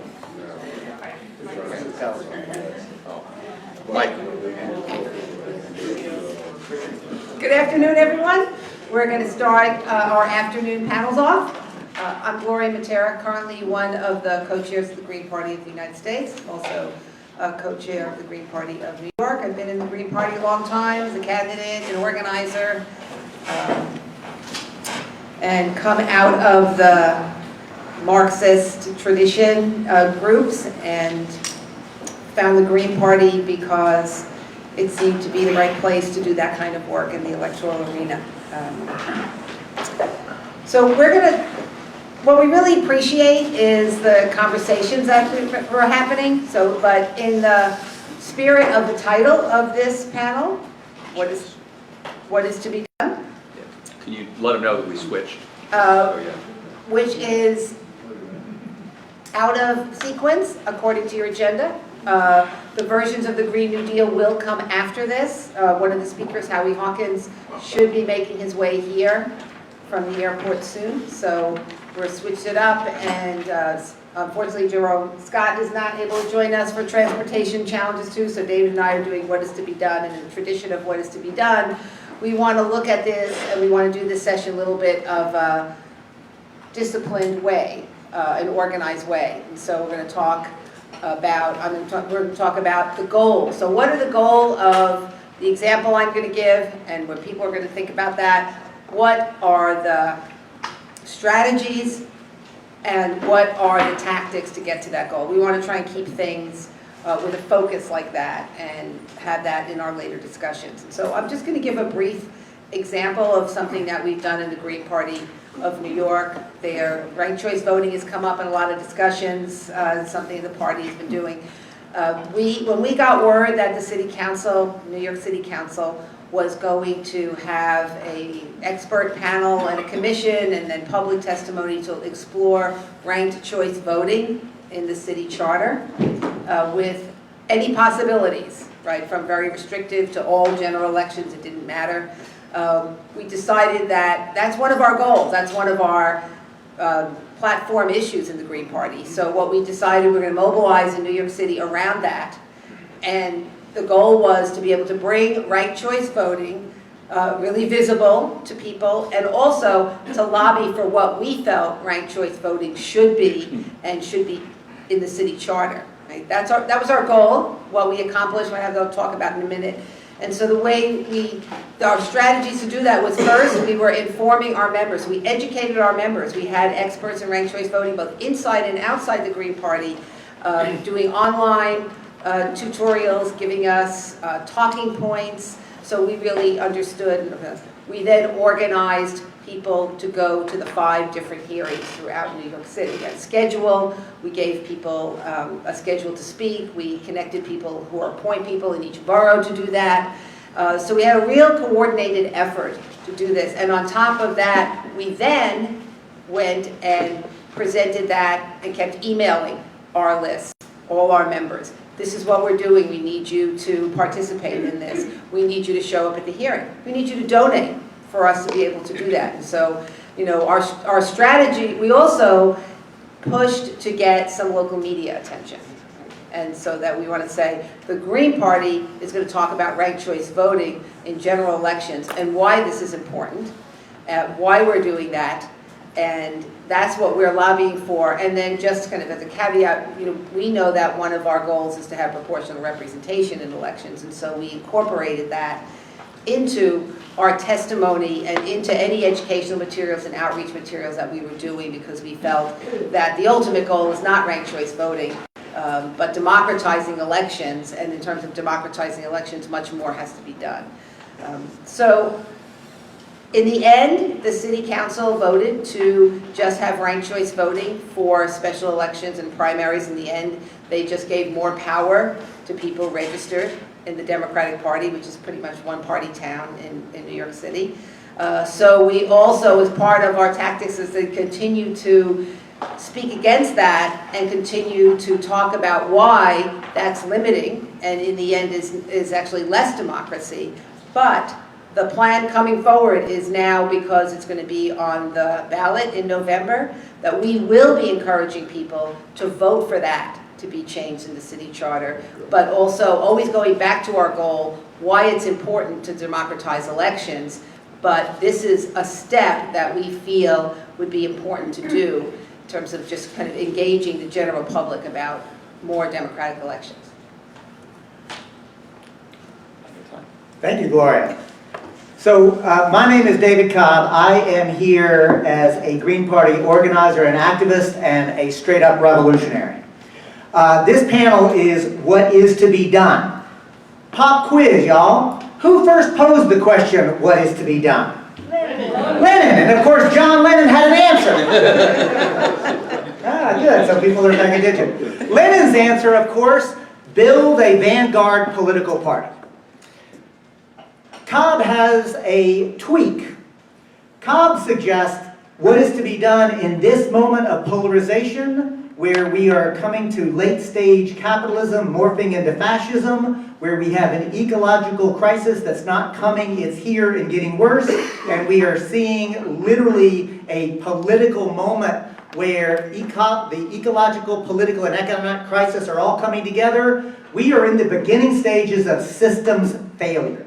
So if we are serious about what is actually happening and we are serious about what our plan should be, we have to actually, as Marx suggested, take the world as it is and not how we want it to be. We have to start from that place. So, Cobb's suggestion in this moment in history, what is to be done? To build local models that actually meet our needs, to not just survive, but to thrive, to live rich and meaningful lives, and to do that in an ecologically sustainable way. That's my answer. So, you might say, that's a broad vision. I'm with it. I got one beginning of an applause.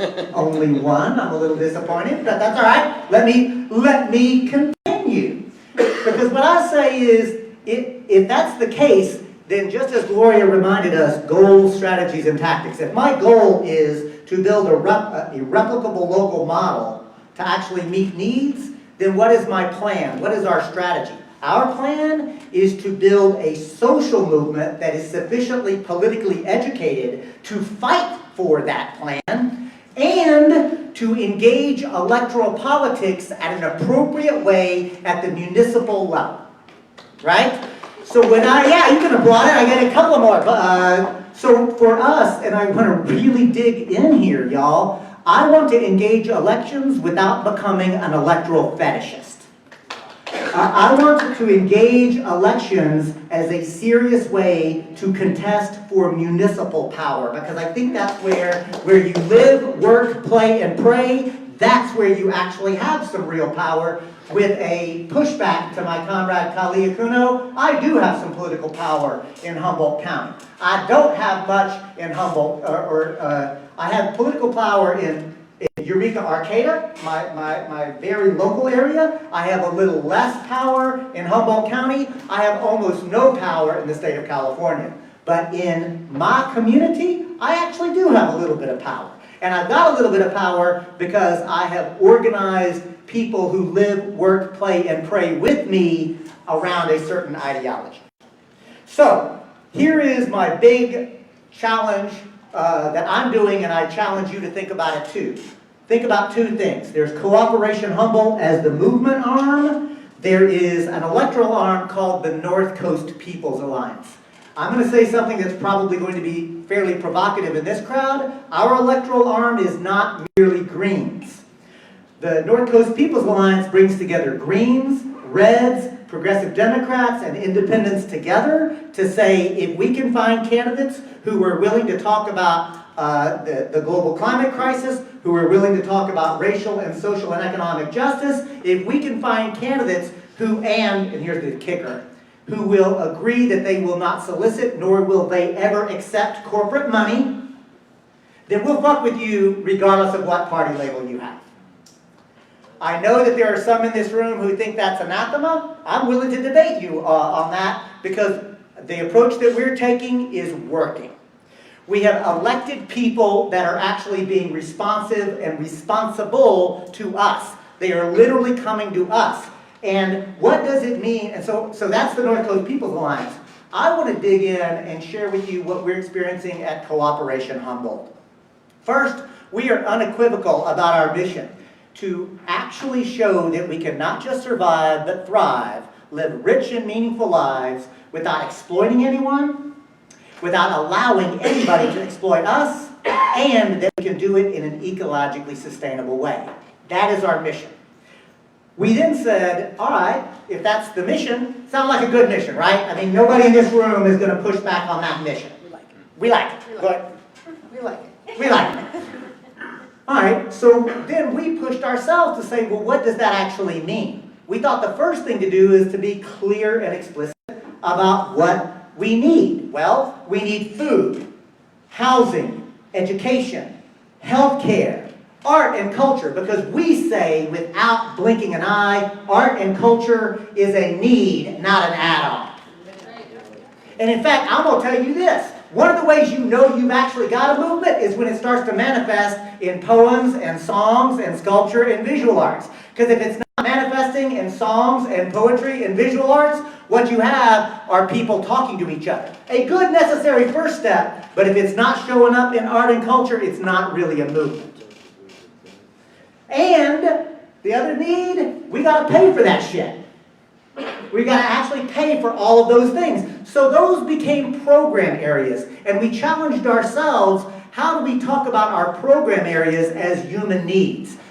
Food is a human right that everybody should have access to, not as a commodity that's bought and paid for at a profit. Healthcare is a human right that everybody has access to, not treated as a commodity that's bought and paid for as a profit. Housing is you get me, right? So we frame everything as human rights. Every program area starts from the premise that this is a human right, and we then pushed ourselves even further to say, then what does that concretely mean? And in Cooperation Humboldt, we don't do anything as a project that is not directly tied to a program area, and I'll just very quickly say, in food, for example, well, we have a Little Free Pantry program where, y'all know what Little Free Libraries are, right? Now imagine that with non-perishable food. Literally a place where people are sharing food outside of their own homes in little boxes and bins, and I've had some of the most profound conversations with houseless people that literally I walked away with tears in my eyes because I got the experience of being able to welcome a houseless person into the community and treat them like a human being and acknowledge them eyeball to eyeball and just talk about the fucking weather. Now, I tell that story all the time. I bet that dude never, he was like, whatever, I was just trying to get something out of your box. It meant something to me. My soul got fed in that conversation. We're converting front yards to edible gardens with local pollinators, right? We planted 25 fruit trees in public places with a commitment that we were creating a GIS mapping system so that everybody would know where they are. Do you feel me? I'm talking about building a food forest to get ready when the hordes of people begin to come up to Humboldt County, which they will, because of the climate crisis. I'm a leftist prepper, y'all, right? I am getting ready and prepared for my community to be able to feed itself, to house itself. So we're creating a housing cooperative. We're creating art and culture programs. I could go over all of our specific projects, but Rich tells me I'm running out of time. So I'm going to go to the next stage that I want to say, and that is building an education component. Go to the website, cooperationhumboldt.org. Clever URL, right? cooperationhumboldt.org. Click the resources link, and you will see what it takes to get into leadership in Cooperation Humboldt, which is to say you've got to commit to an 8 to 12 session curriculum that starts with Emily Kawano's seminal piece on Introduction to Solidarity Economics. Then you've got to read a zine called From Banks and Tanks to Cooperation and Caring by our comrades at Movement Generation. Then you've got to read not one but 2 chapters from Jackson Rising. And I bet you can guess what 2 chapters they are, colleague. With the build and fight, How about that? What's the other one? the Jackson Kush plan. It's almost as if I listened to what my comrade said at some of his speeches. He literally said, if you go and just read 2 chapters, these are the 2 chapters to read. So we did. Now the next thing that we do is Understanding Patriarchy by Bell Hooks.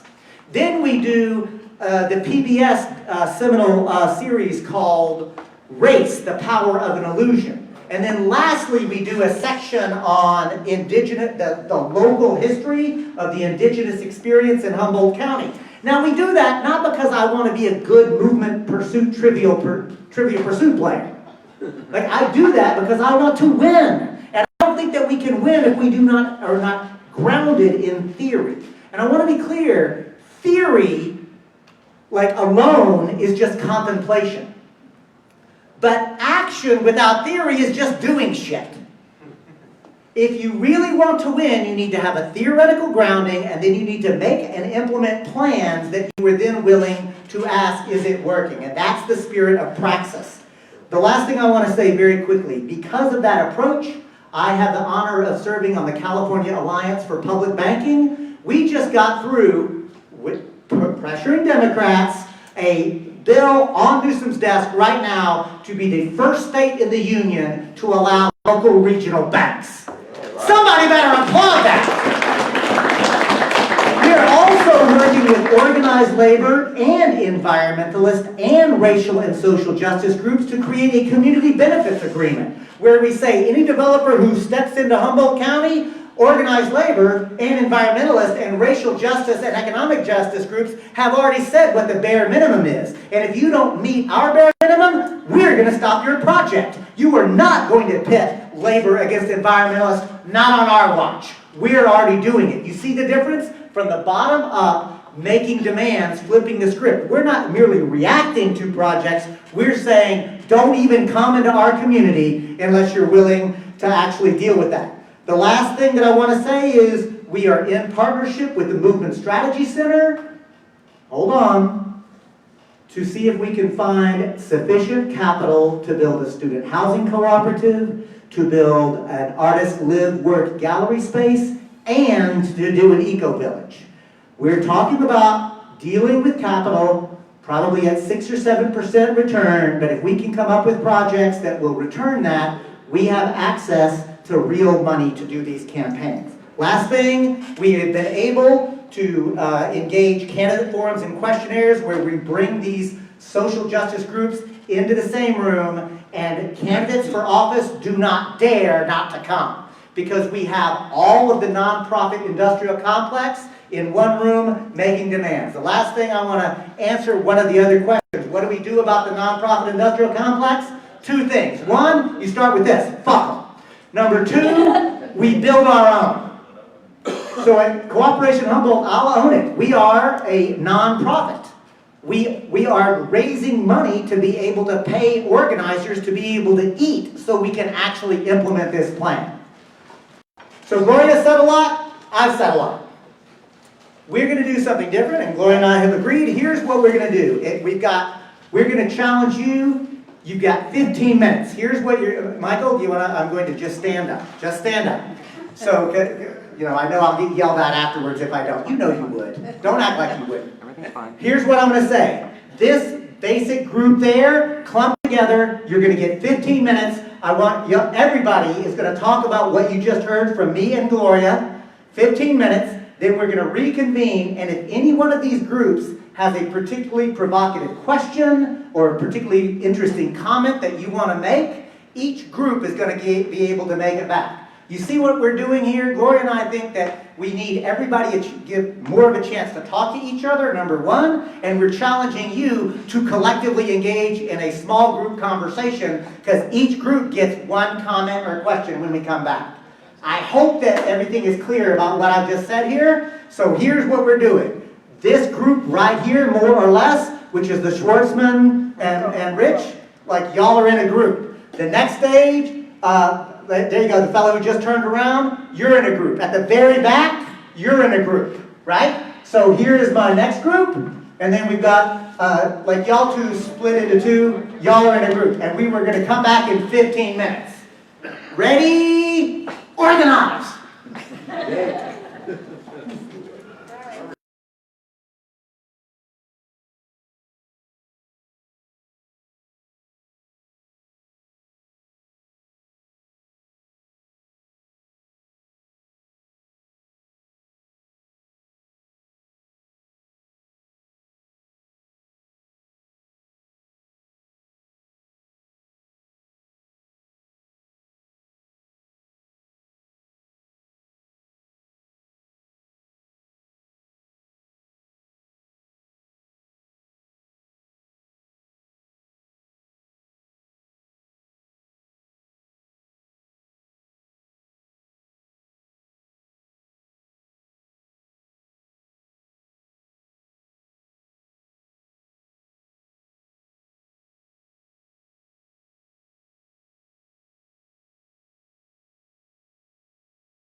Okay. Comrades, we want to bring everybody back together, so finish up your groups.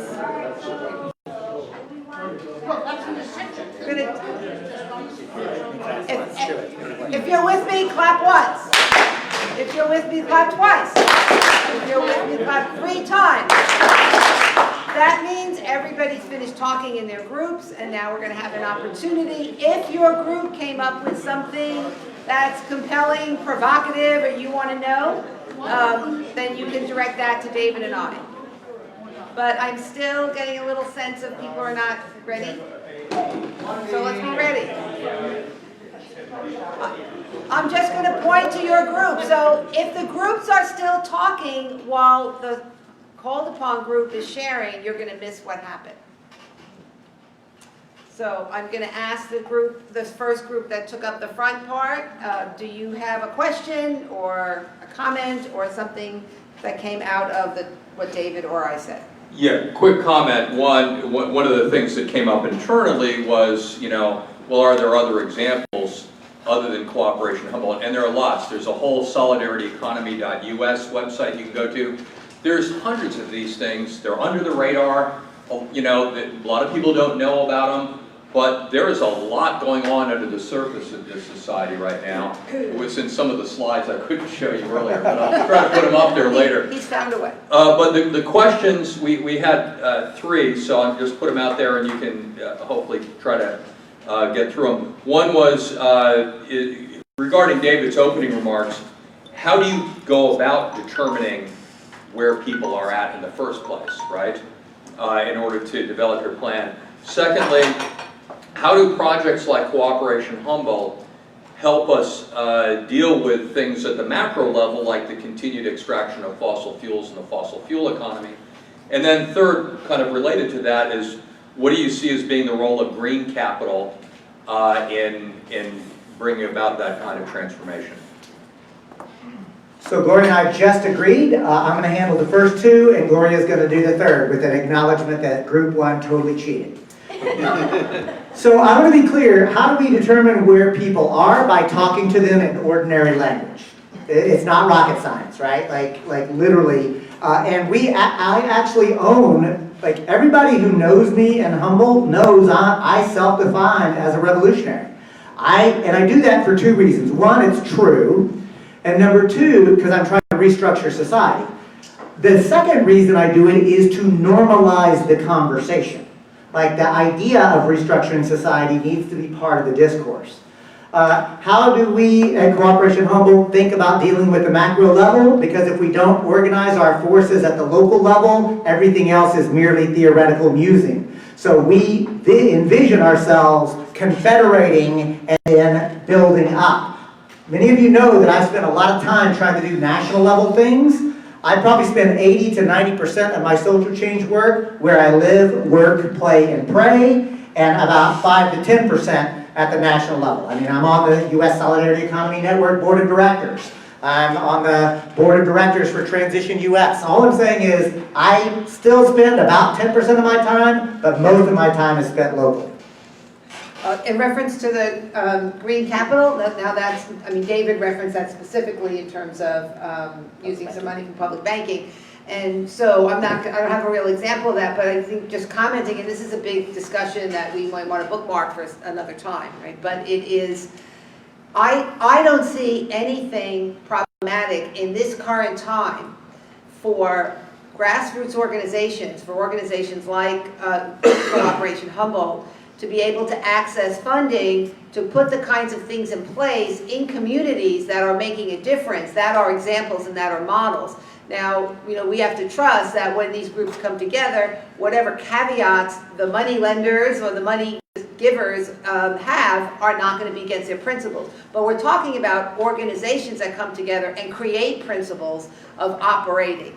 So therefore, I think that really won't be a problem around that. But much bigger discussion. Great question. Group in the middle where Margaret and Steve are.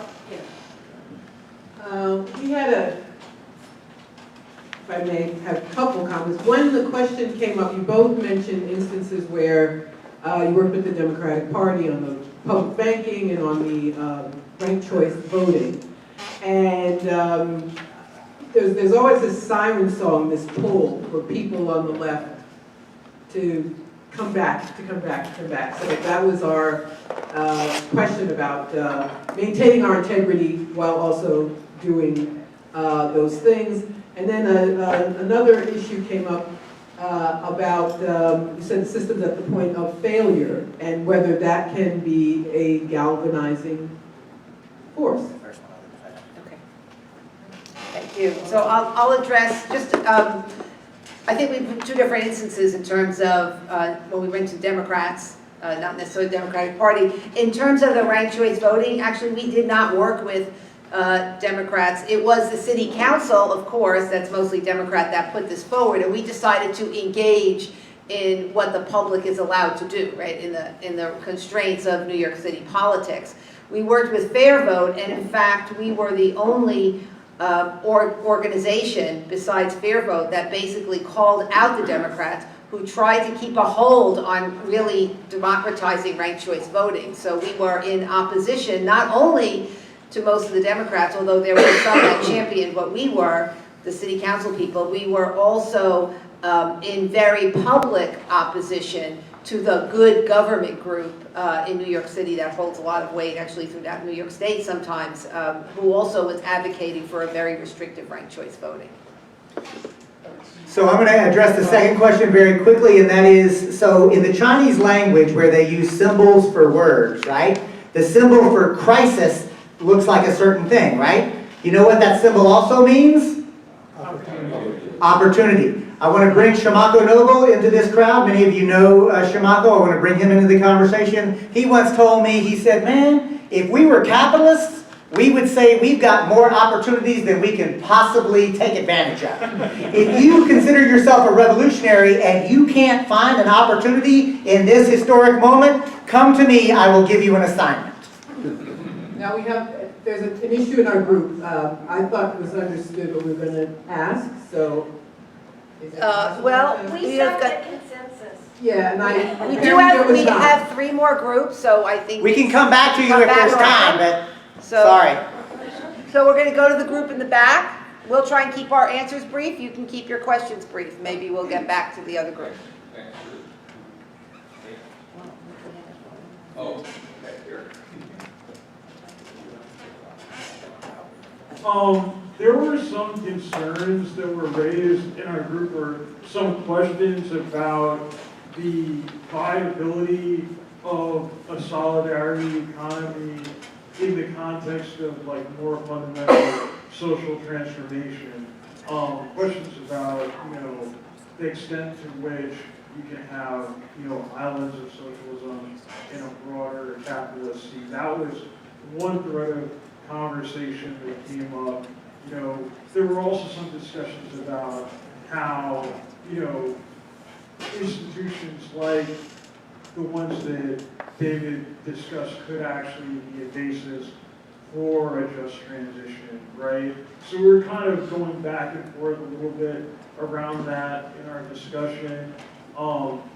Another person had also raised the question about how, having a network kind of like, what David was describing with the North Coast Alliance, the extent to which it actually helps to build the Greens specifically as a political force, that yes, the alliance building and the coalition building helps to, strengthen a broader network of forces, but as far as our specific project, trying to build a political party and an organization, does it, to what extent does that come back to the Greens, and how can we still do that, So that was a little bit of a flavor of some of the discussion.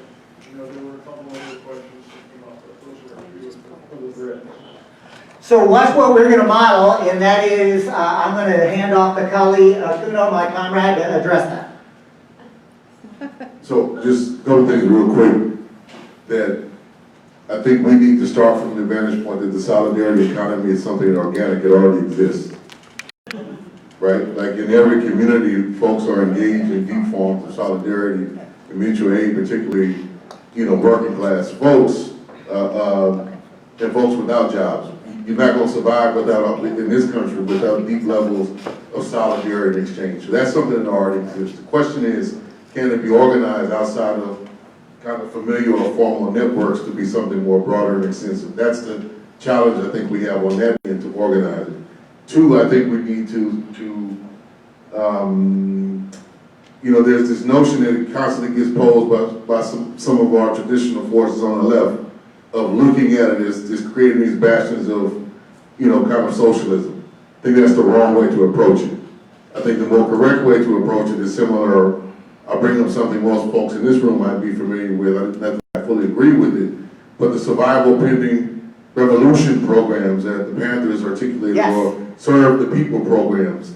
Like that's a critical, more, I think, an apt appropriation of what they could be and how they should be oriented. And then the third point, which I think is a big gap that I was going to bring up later in the session that I'm in, but I think we need to bring up is like, look, most of the folks and most of the forces that are up there that were on the list that Rich comes up with, there is no working class orientation, explicit working class orientation in most forms or most organizations that develop co-ops. Right? They are not organized, and this is a problem. They are not organized as vehicles of working class self-organization. And that is something, if there's going to be a connection between, say, the Greens and these other alliances that were up there when we first walked in, like there has to be an explicit political component and consciousness to the folks who are doing the cooperative development, so they see their work as part of a political project and not just something which is about surviving. Those are two different things. They're related, but they're two different things. Thank you, Kali. And I'm also going to take this opportunity to address that group's second question head on, and I'm going to come back and get back into the frame. Howdy, y'all. Welcome back. And that is this. I can't tell you that our project is explicitly growing the Green Party, but I'm going to tell you this. I am a revolutionary first and a Green Party member second. Now, everybody who knows me knows I'm a Green, right? Like I can't really hide from that, right? Like, even if I wanted to, which I don't.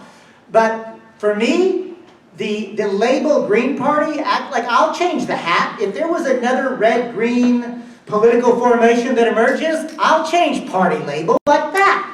Because I'm about actually surviving and using electoral politics without becoming an electoral fetishist. I'm about making sure that my community can eat, can be housed, can be clothed, can actually survive what is coming. Because in the next the world we are going to be inhabiting in the next 10 to 15 years is not the world we're in now. And if I'm wrong about that, I will be happy to be corrected. But I think history will prove me right. Some of us are already in the... Fair enough. That's right. So thank you, Rachel. Group questions? They were a big group. Okay. So I don't think that we actually have any questions, only a couple of observations. In that some of these models work really well for people who are already relatively okay to begin with.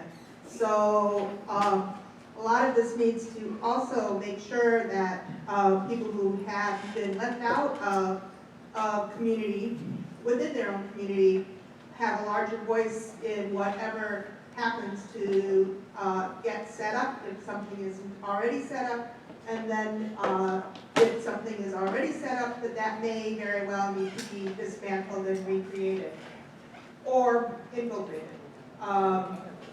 And then so that's within the climate chaos preparedness cycle, where many people already are at, even in cities that are not underwater yet, right? Yeah, I was going to ask you, could you maybe further define people that are already okay? But I think you've made that. There you go. Going to have. And then within the whole democracy and the possibility of changing voting systems and that sort of thing, there are already draconian barriers in place that even if you did have ranked choice voting, it wouldn't matter because people wouldn't be able to get on the ballot anyway. Case in point, Illinois, 2,000 signatures for a Republican, 2,000 signatures for a Democrat. In Wisconsin, it's even lower than that. We're fortunate that our third parties can get on the ballot at that same level, but in some states, it's like if you're not one of the two parties, you've got another 60,000 signatures together. In my congressional district in downstate Illinois, to run for U.S. House as a Republican or a Democrat, 748 signatures in 90 days. For me to run as a Green or an Independent, I have to collect 16,420 signatures in the same night, so 32,000 when we double it. That's literally impossible within a congressional district for a third party to pull off. So ranked choice voting in Illinois legitimizes a system that allows only two parties on the ballot. Thank you. So what, did you have something else? Because I'm going to take the voting and Mel is going to take the other question. Yeah, and just to clarify some of the earlier pieces that I think she was talking about, what we were talking about, is that for areas in the country that are already going to be underwater in about a hot minute, there's already conversations. There isn't conversations about relocation. They have definitely flown us to different, rich people have flown us to different parts of the country to talk about preparing rich people for the climate crisis. And we as revolutionaries and Greens are talking to our brothers and sisters that are about to be dislocated in mass. So the conversation has to go, we're already first line, first line responders. We're already doing cooperative stuff out of necessity, but we're not acknowledged as that. That's already what we're doing with the Poor People's Army.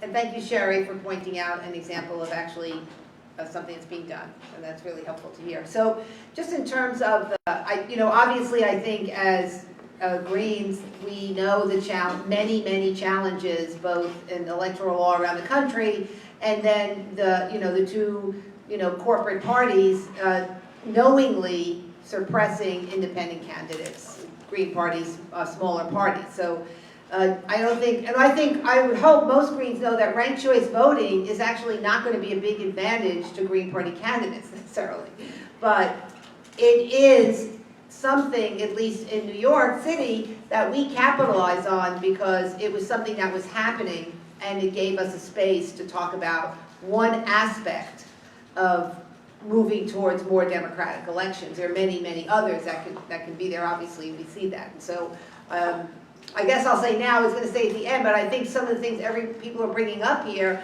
are also very concrete examples to go back and see, is that how you're going to get that shit done, right? Maybe RCV doesn't, quoting my comment there, maybe RCV doesn't mean anything where you are. It might mean something someplace else, but something else that's happening, what Sherry's talking about, what people talked about over here. I'm going to hand it over to Mel for the first part of that question, right? Yeah, to talk about this question, I'm in a community right now that is on the front line of climate crisis. I actually ended up in Butte County, California, which is not a coastal elite place. It's one of the poorest counties in California, one of the most rent burdened. It was one of the last affordable places to live. I was literally looking for a cheap piece of land in paradise to put a tiny house on and call it a day, and then the entire town burned down. And so the next town, Chico, which has 80,000 people, absorbed 20,000 people in one day.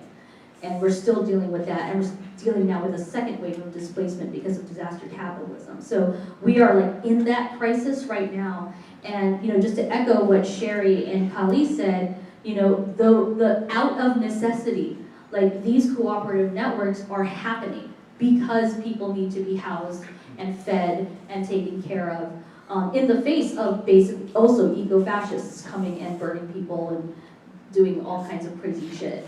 So, but part of what I think our task is as organized political people is to be able to recognize those networks, as Sherry said, to be able to translate, and this is what like Gramsci was talking about, like the role of a party or a political formation is to be translators, to translate the everyday needs and the capabilities of working class people and translate it into a form that is legible and powerful to the rest of the society.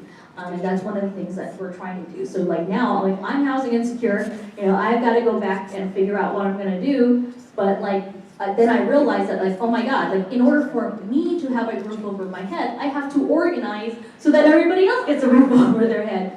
And so, and part of it is like opportunities and assets and, what is it, SWOT, strengths, weaknesses, opportunities, and threats exist in different configurations in different places.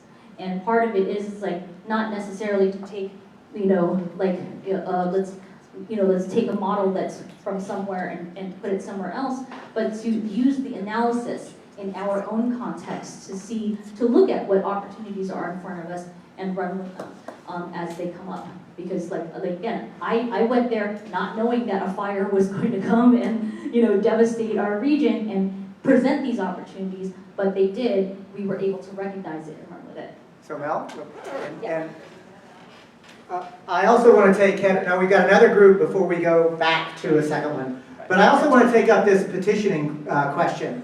And I just chatted with Gloria to make sure that this seemed like a good thing to offer, and I think it is, and that is we have to take those obstacles head on and overcome them, period, full stop. And I'm not looking to break my arm patting myself on the back, but I will just say I had the privilege of managing Ralph Nader's presidential campaign in Texas in 2000. In order to get the Green Party of Texas on the ballot in 2000, we had to collect 38,000 signatures. And get this, to be a valid signature, that person had to already be registered to vote, but had to not care enough to have voted in the primary. You with me? So I can't register you and now sign you. You're an invalid signature. You got to be already registered, and it's after the primary. So if you are registered and you voted in either the Democratic or the Republican primary, I'm not allowed to count you. And 38,000 signatures in 75 days. In the Green Party of Texas, to this day, my proudest pure organizing experience, we collected 76,100 signatures in 75 days. It's still the biggest, baddest shit I've ever done as an organizer. It can be done. Okay. This group. Question or comment? All right, so I think we were looking both at the electoral politics and the importance of looking at local opportunities and using those to develop relationships and sort of test the waters and get local intelligence, but also understanding at the present time that our government has abrogated most of its responsibilities to the public through austerity measures and outsourcing these to the nonprofit industrial complex. So in this climate, also moving towards AI running government, where you can put a Green Party person in front, but if it's IBM's data-driven government, what works government behind, like there's limitations on that. In that context, the cooperative relationship model becomes even more imperative as like techno-fascism sort of is out there, right? It's stalking the edges, and these survival pending revolutionary tasks are becoming criminalized. Public feeding is becoming criminalized. Putting water out for people is becoming criminalized. So when that really locks down, we need to have these spaces that have been created in preparation, not just for climate catastrophe, but I think for larger, like militarized police state situations that can come in at any moment. So that's sort of, I don't know, did that capture? Yeah. All right. Yes! Yes, good. Yeah. Go back to Mr. Bloom's question. Yes. Okay. this is related to the questions about the solidarity economy, but it's not a question that we need the solidarity economy or that it's possible. The question is whether the solidarity economy, as described by David in his presentation, is sufficient. Or do we also need a national and international strategy to confront the national and international forces that are responsible for the crisis that we confront? So, you know, I think we're all in solidarity with this process that David described, but is there another process in addition to that that we also have to be thinking about? Yes! If you want to, like... Could you elaborate? Yes! So Mel wants to go first, so I'm going to defer to my comrade. I just wanted to, because some of the things that I've been like thinking about is pirate communism. So in the early days of capitalism, right, you had the privateers, you had the whole age of sail, all of that stuff. And what you had also was like sort of holdouts and pirates. And again, it wasn't just pirates, right? It was self-liberated Africans. It was indigenous people.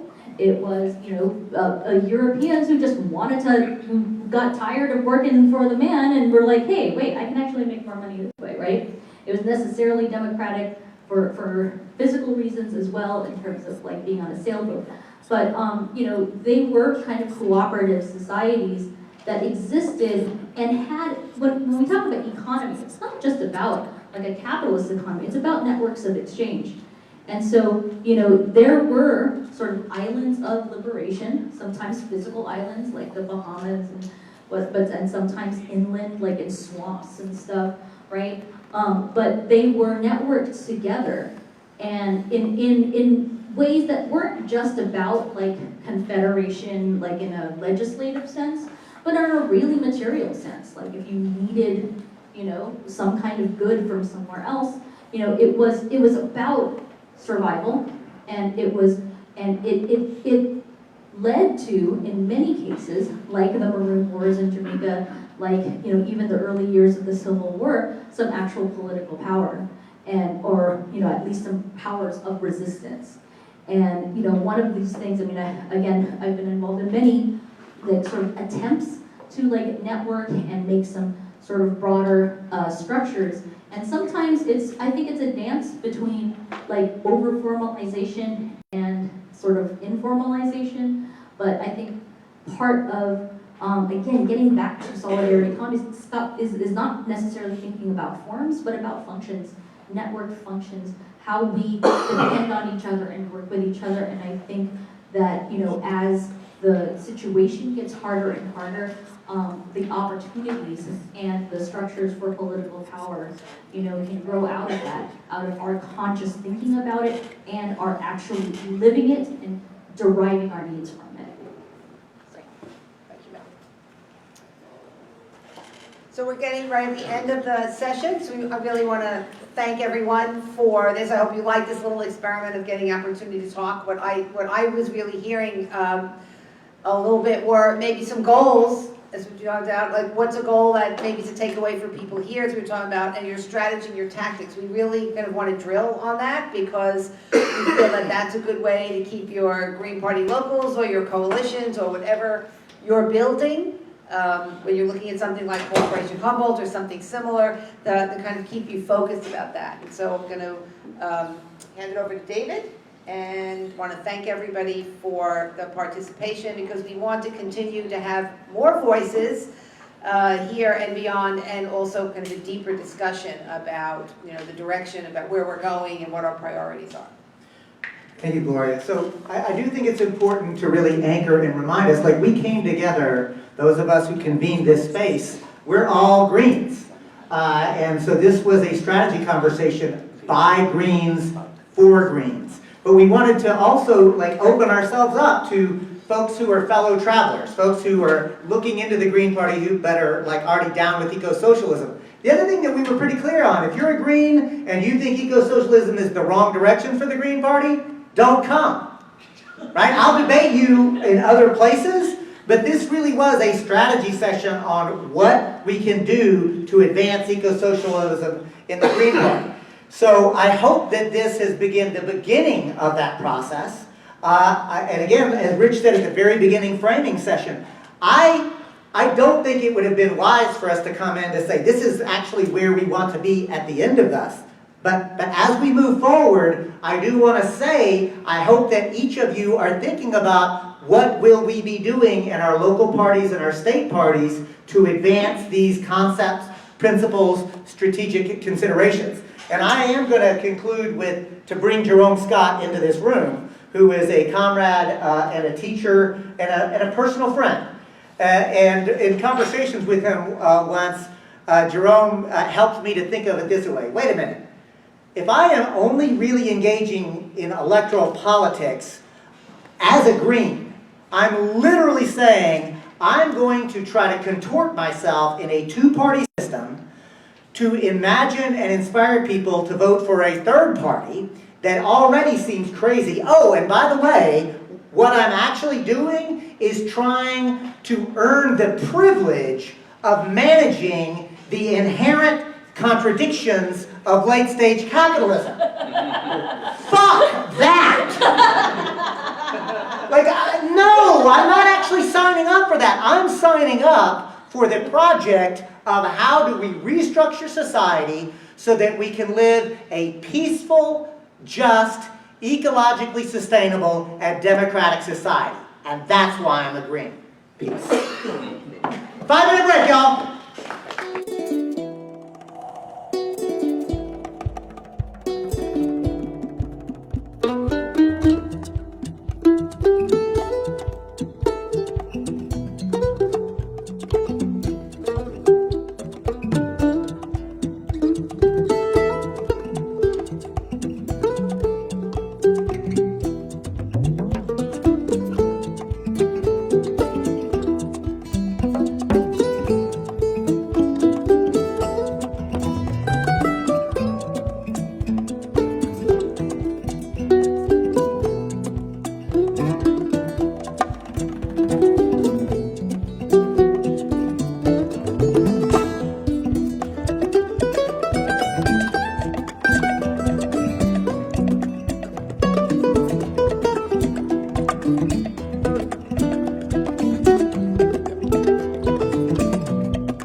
you.